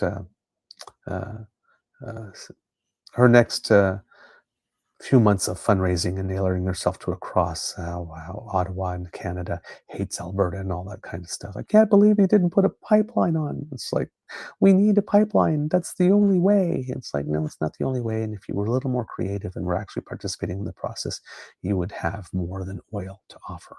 I mean, Danielle Smith is a really interesting character because she's basically telling the entire world in Canada that Alberta can do nothing other than oil.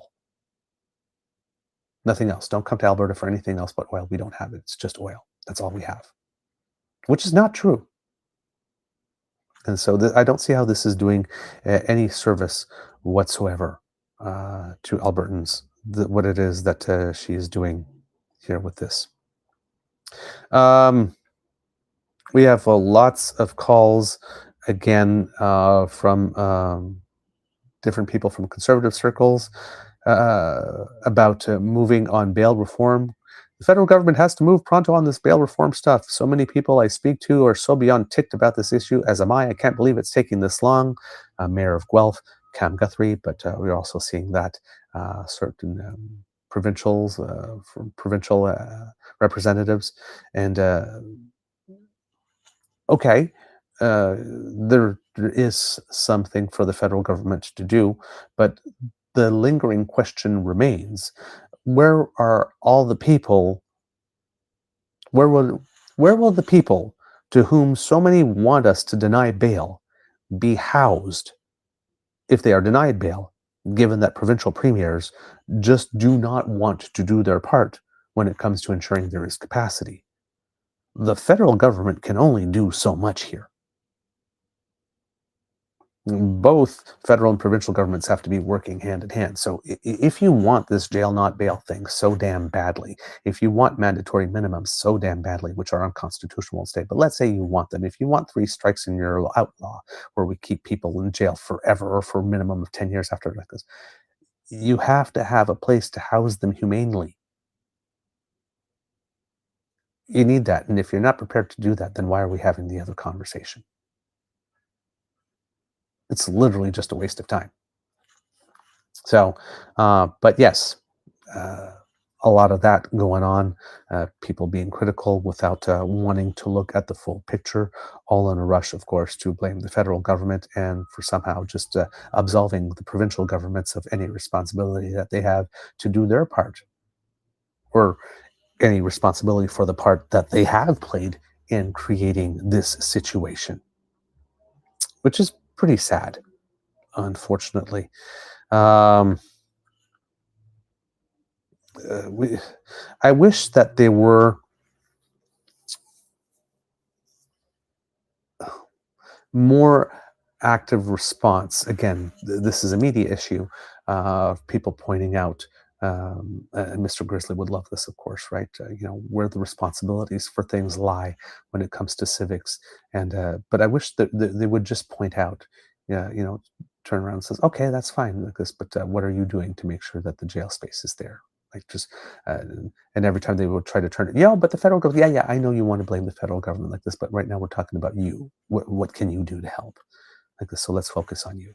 I would like to see a little bit more of that type of redirecting the question that's trying to be framed in order to blame someone else or another level of government, brought back by journalists to say, okay, yes, but I'm talking to you and you're with this level of government, so let's talk about what you can do, not what the others are not doing. Right. The other thing that is going on here in Alberta, according to Sean Amato here, thousands of Alberta healthcare workers took to the streets Thursday, adding to growing labor unrest in the province. Some workers and critics and academics agree that a feeling of government disrespect is a common factor. As we mentioned earlier on the show, governments, particularly conservative ones and conservative parties, trying to get close to workers in certain sectors, but not professionals and definitely not public servants. Kind of wondering whether or not we might be moving to a potential of a general strike in Alberta. Personally, I think that might be a good idea because Danielle Smith seems to not want to recognize reality and thinks that she can just bulldoze over everyone. And maybe what is required in Alberta is a general strike to flood her zone with so many HR problems that she can't just go to the mic and say, well, look, and make it go away. Um, sh Public servants might need to overwhelm her in order to get some real action there. But we'll see. We'll see what's happening there. But I'm sure that a teacher strike and a hospital worker strike or nurses strike all at the same time probably would not be something that would um, be good for Alberta's Danielle Smith's attempt to draw a proponent very quickly for a pipeline project. Another Danielle Smith thing, again, wish I could show you the clip, but she was really weirdly talking about some stuff about the pipeline when responding to David Eby's comments. This was a weird statement. She said in response to a question, well, I would say this. Hold on. Sorry. Just don't want to hear you have any sound. We'll say this. If we had been able to redraw the map at the founding of Alberta, maybe we would have had drawn it with a little bit of BC so that we had a port. Maybe Port-au-Prince Rupert would have been part of Alberta as opposed to be a part of British Columbia. We didn't have that luxury, and instead, anyway, right? She just goes on. This type of statement from her is really, really dumb because number one, it's what something if buts candies nuts, right? But number two, BC was a province before Alberta was. So even if Danny in this whatever it is that she's doing in her head scenario had a time machine where she could go back to 1905 and redraw the map of Alberta so that there would be an arm of it that would go into BC and go to the coast. BC already existed. So I'm not sure how you would go into the territory of another province and say, yeah, this strip is ours. And Indigenous people were still there at that time, and it was still unceded land at that time. It's just so dumb. And she should have been called out on how dumb it is, because it is totally unserious commentary that advances absolutely nothing. Oh, well, if 120 years ago the map of Alberta could have been drawn, giving us access to BC, things, but it wasn't. It wasn't.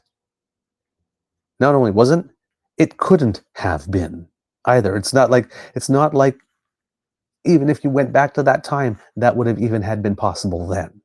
It's even less possible now. Why are you talking about it?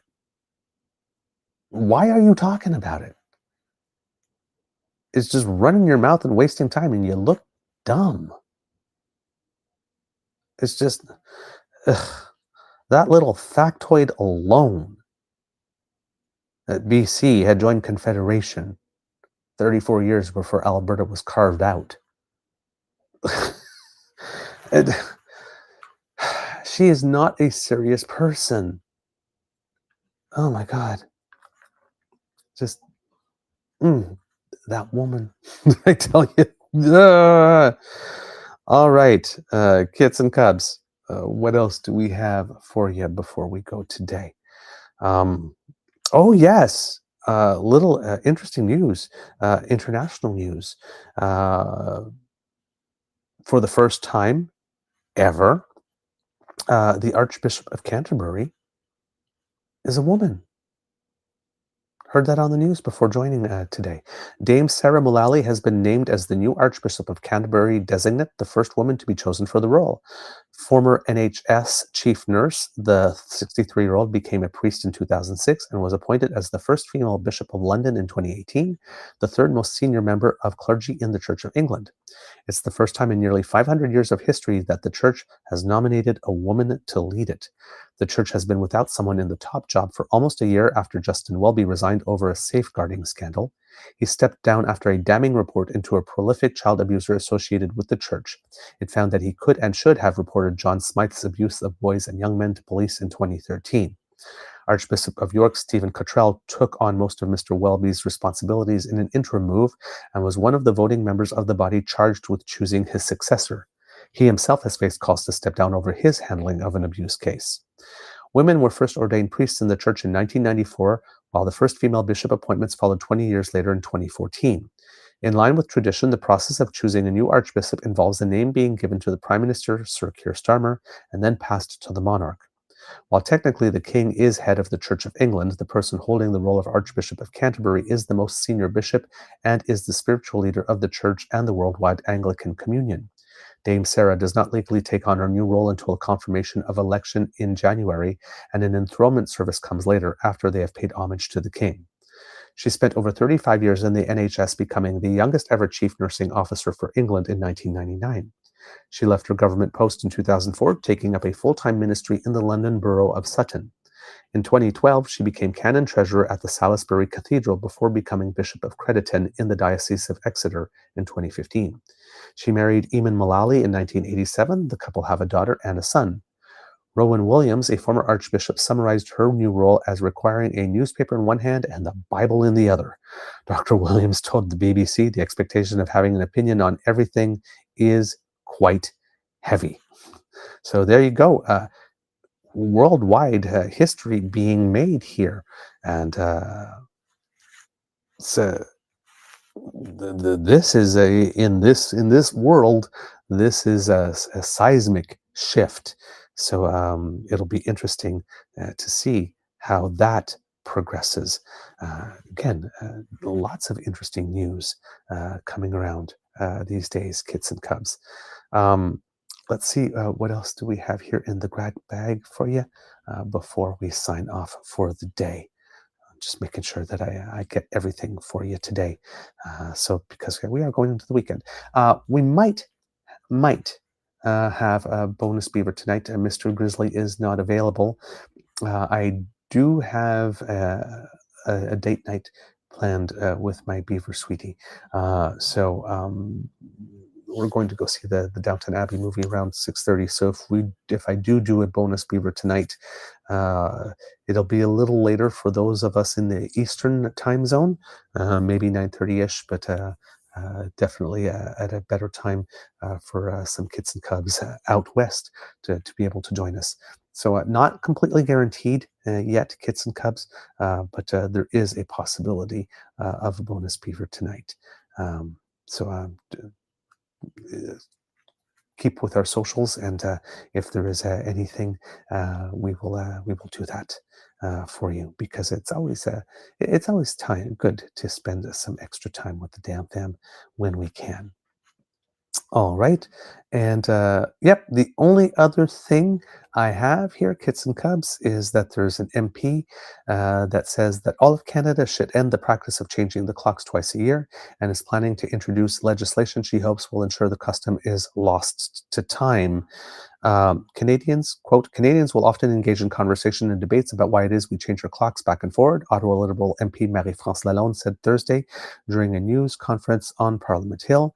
Today, I'm here to say the time has come to address this time change. According to Darren Major of CBC News, she says here, according to CBC News, it says a majority of jurisdictions, I thought this was a quote from her, but it is not, observe the time change, pushing the clocks forward an hour in the spring, only to wind them back an hour in the fall. Lalonde said she is planning to introduce a private member's bill that wouldn't explicitly eliminate the time change, but calls on the federal government to organize a conference with various stakeholders to formalize and establish a set clock that would hold year-round. Saskatchewan, Yukon, and parts of BC and Nunavut do not observe the practice, with Yukon having only just made the permanent switch to daylight savings time in 2020. Other provinces have mulled the idea of getting rid of the time change, but seem reluctant to make the move on their own. Atlantic premiers mused publicly about adopting permanent daylight time in 2022, but said they would not pursue it unless others take the lead. BC, Manitoba, and Ontario have all tied their time change policy to certain U.S. states. Quebec and the Northwest Territories have both held public consultations on the possibility of eliminating time changes, but neither have made an official decision. Meanwhile, Alberta held a referendum in 2021 on whether to continue changing clocks twice a year. Albertans voted 50.2% in favor of continuing the practice. Lalonde suggested her initiative would bring the country together to collectively decide on how to proceed. Quote, "Let's stop speaking individually and start speaking collectively," she said. Quote, "I'm doing this because I think that provincial governments and territories have had these conversations. Now let's bring everybody together." Some experts argue that there are several consequences from forcing people to shift their clocks twice a year. Research suggests that health problems such as strokes and heart attacks are more likely to occur in the first few days following a time change. Car accidents are also more likely to occur, according to some experts. On the other hand, ending the change would have some negative impacts depending on what is permanently standardized.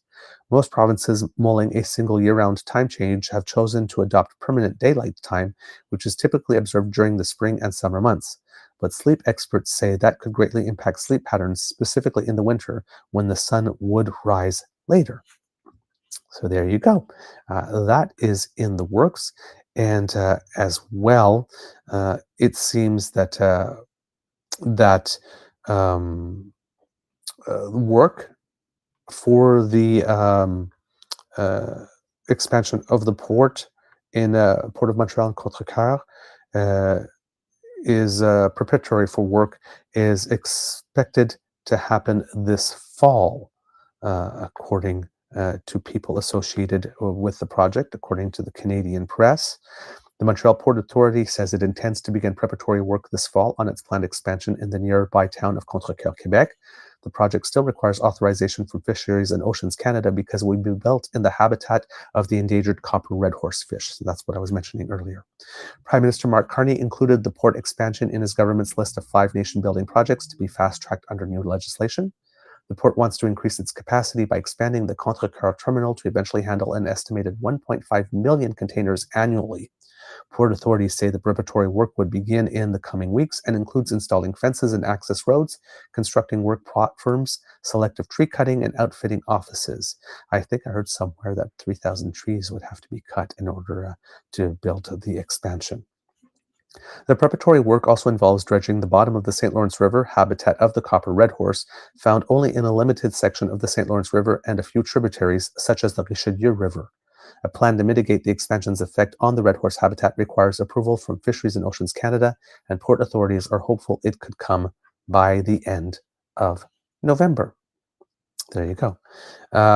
And as we were mentioning, kits and cubs, because democracy is something that you do, right? We talked about the Newfoundland and Labrador election, and we've been mentioning that there's a election in Yukon territory coming as well. Well, as was the case in Newfoundland and Labrador, it seems that the interim premier waited until the last possible day that the election could be called, because the election date had already been chosen, to make the call and to have the writ drawn. And that is indeed taking place here. Meanwhile, it says here, Yukon Premier Mike Pemberton says he will call a territorial election on Friday, and that election will be held on March 3rd. So there you go, kits and cubs. Just taking a little look here. This is also from the Canadian press. Yukon Premier Mike Pemberton says he will call the territorial election on Friday, setting the vote for the last possible day allowed under the territory's fixed election legislation. He told supporters in Carcross, Yukon, the election will be held on November 3rd. Quote, "We're kicking things off in Carcross with heart, humility, and hope," he said on Thursday. Pemberton told the crowd that housing is his party's top priority, while they will also focus on healthcare, affordability, the economy, and First Nations partnerships. Quote, "We're heading into this election at a time when things can feel heavy. People are feeling frustrated, they're divided, and they're tired. But I say, don't lose hope. Our democracy is strong, our territory is strong, and together we can be stronger still, he said. The Liberals have been in power since 2016, although Pemberton has only been the party's leader and premier since June, and he doesn't have a seat in the legislature. The Yukon has had 3 premiers since the last election in 2021, starting with Sandy Silver, who announced in 2022 he was stepping down and would not seek re-election. He was followed by Ranj Pillai, who stepped down earlier this year. The party has a minority government with 8 members of the legislature and the support of 3 New Democrats with a confidence and supply agreement. The official opposition Yukon party also has 8 seats. No sitting Liberal cabinet minister is seeking re-election this year. Speaker Jeremy Harper is the only Liberal hoping to return to the legislature. Voters will choose 21 members of the legislature for the first time, up from the current 19, and 15 of the ridings have new boundaries after a territorial commission recommended changes last year. Pemberton said the election will be about making a difference in people's lives. Quote, "It's about understanding our past and carrying its lessons forward to a stronger and shared future. That's what Yukoners expect. That's what we're here to deliver," he said. Residents will also be asked to vote in a non-binding plebiscite on whether the way members of the legislature are elected should be changed from the current system of first past the post to a ranked vote. The election comes as the cost of living grows in the territory. The NDP has promised to build a universal school nutrition program across the territory if elected, while the opposition Yukon Party has said it would cut a planned 34% increase to Yukon power rates. The Yukon Party ran the government from 2002 to 2016 before losing in an election that saw Silver's Liberals grow from a single seat in the legislature to majority government status. The Yukon Party is led by Curry Dixon, who was first elected in 2011 but did not seek re-election in 2016, choosing instead to manage the party's campaign that year. He returned to politics when he was elected leader in 2020. NDP leader Kate White was first elected in 2011 and has served 3 terms in the legislature. She was named party leader in 2019. All right, kids and cubs, that's the end of this episode of the Daily Beaver Morning Show. We hope that you love listening to us because we loved making this for you. Remember, sharing is caring and word of mouth is priceless.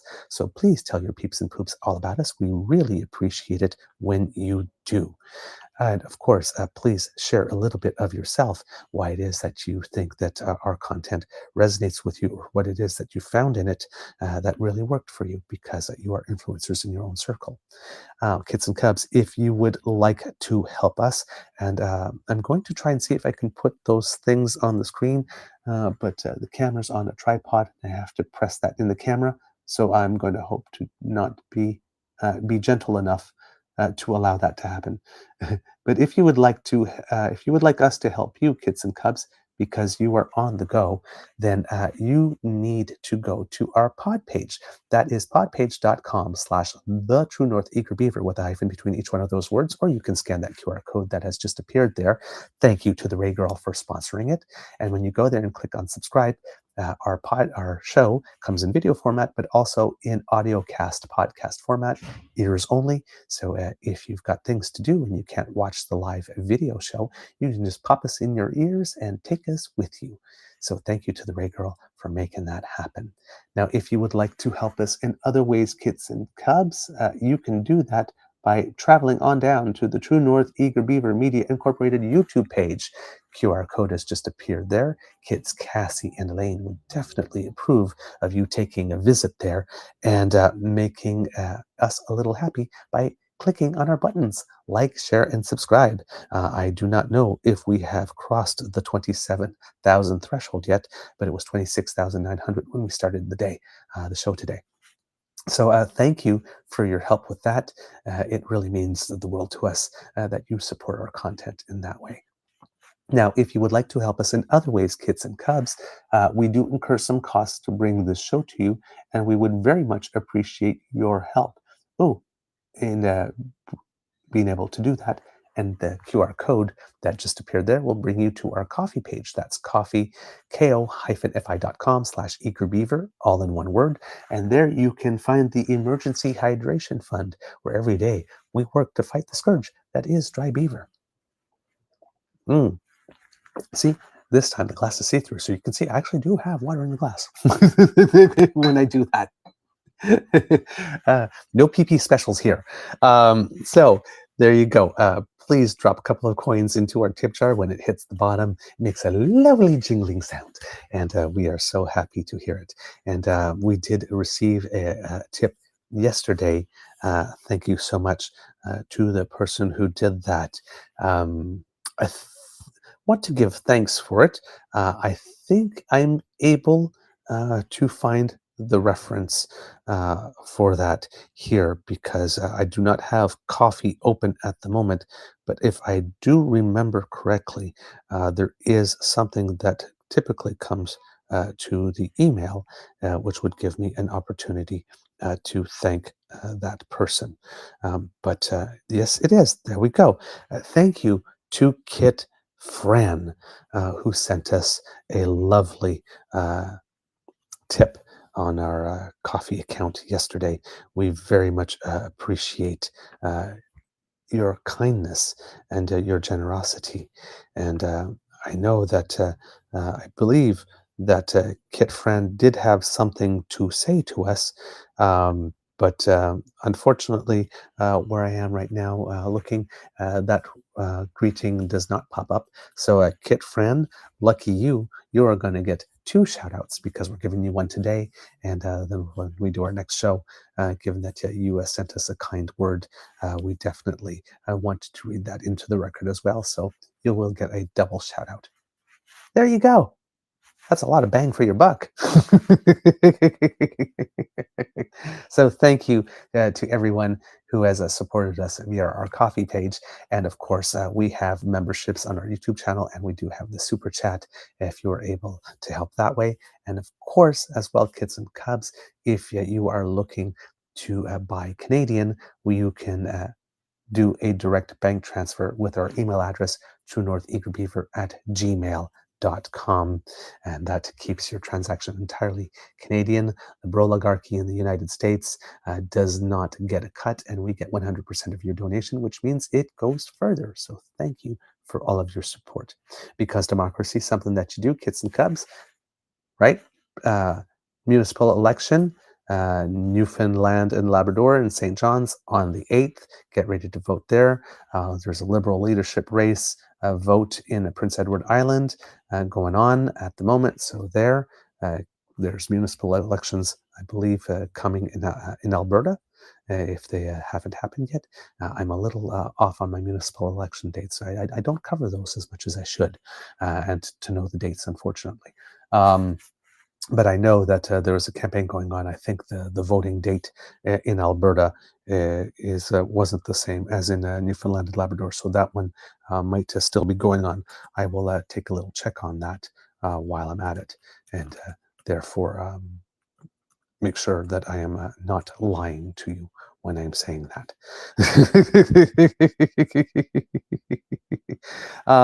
But lots of opportunities, of course, to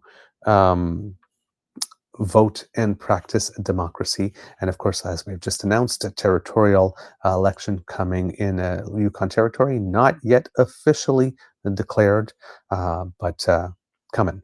And the municipal elections in Alberta are October 20th. So still some time left there.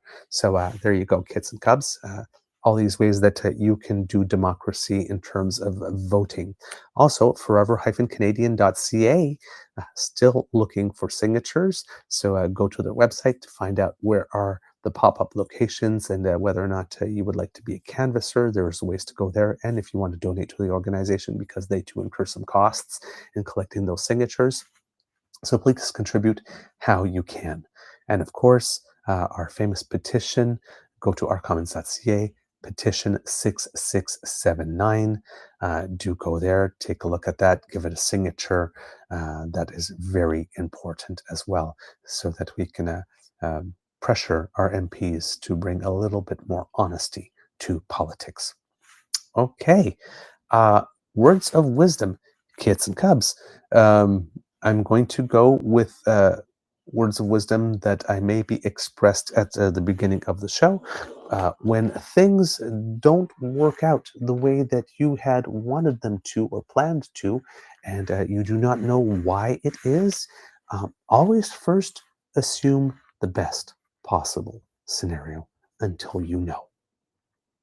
It saves a lot of rumination. Okay, that's my words of wisdom for the moment. Don't first assume the worst of others in the situations where you do not know and you don't have anything to go on. Because if you have a long track record with someone and you know behavior, well then maybe you can make an educated guess.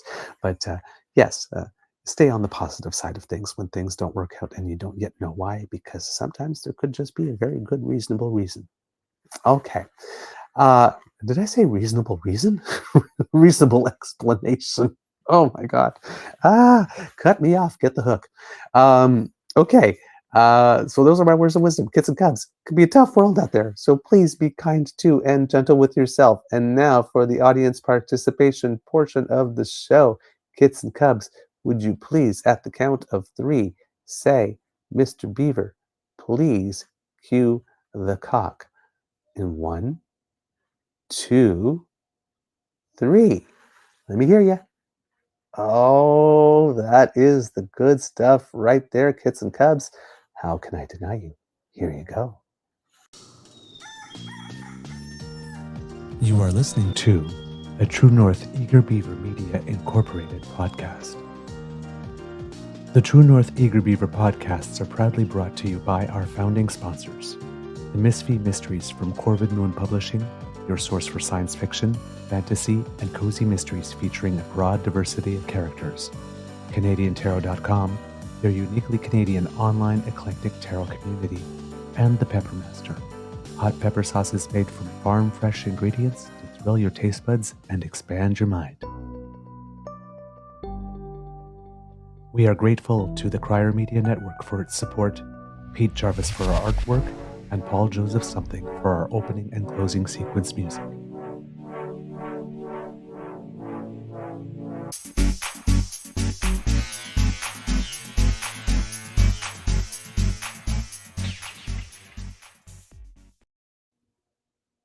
All right, kits and cubs, don't really have much for you for the Easter egg, except that the boss here, Alistair McBear, just said, good job. Seems that we are passing our performance review yet again.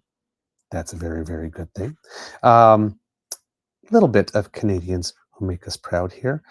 Tennis player Gabriel Diallo won his match at the Shanghai tournament, defeating Bonzi from France in straight sets. So a good start for him. Well, I'm not sure if it's a start for him at this tournament, but a good performance here. Bianca Andreescu is back on the courts in Wuhan, China, in the qualification round there. Hopefully, her recovery is going better. She had played a couple of weeks ago, I think, or last week, and almost was able to take the second set in a tiebreak after getting a slow start. So hopefully, with a little more practice, she is definitely on her way back to form.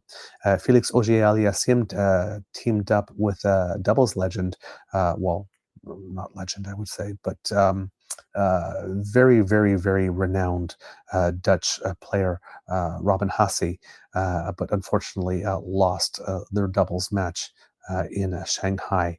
And Gabriel Diallo also, unfortunately, playing with Nakashima from the United States, lost his doubles match as well. So there you go. And of course, kits and cubs, Blue Jays, tomorrow, tune in. It's time to cheer. All right. And like magic, kits and cubs, I am gone.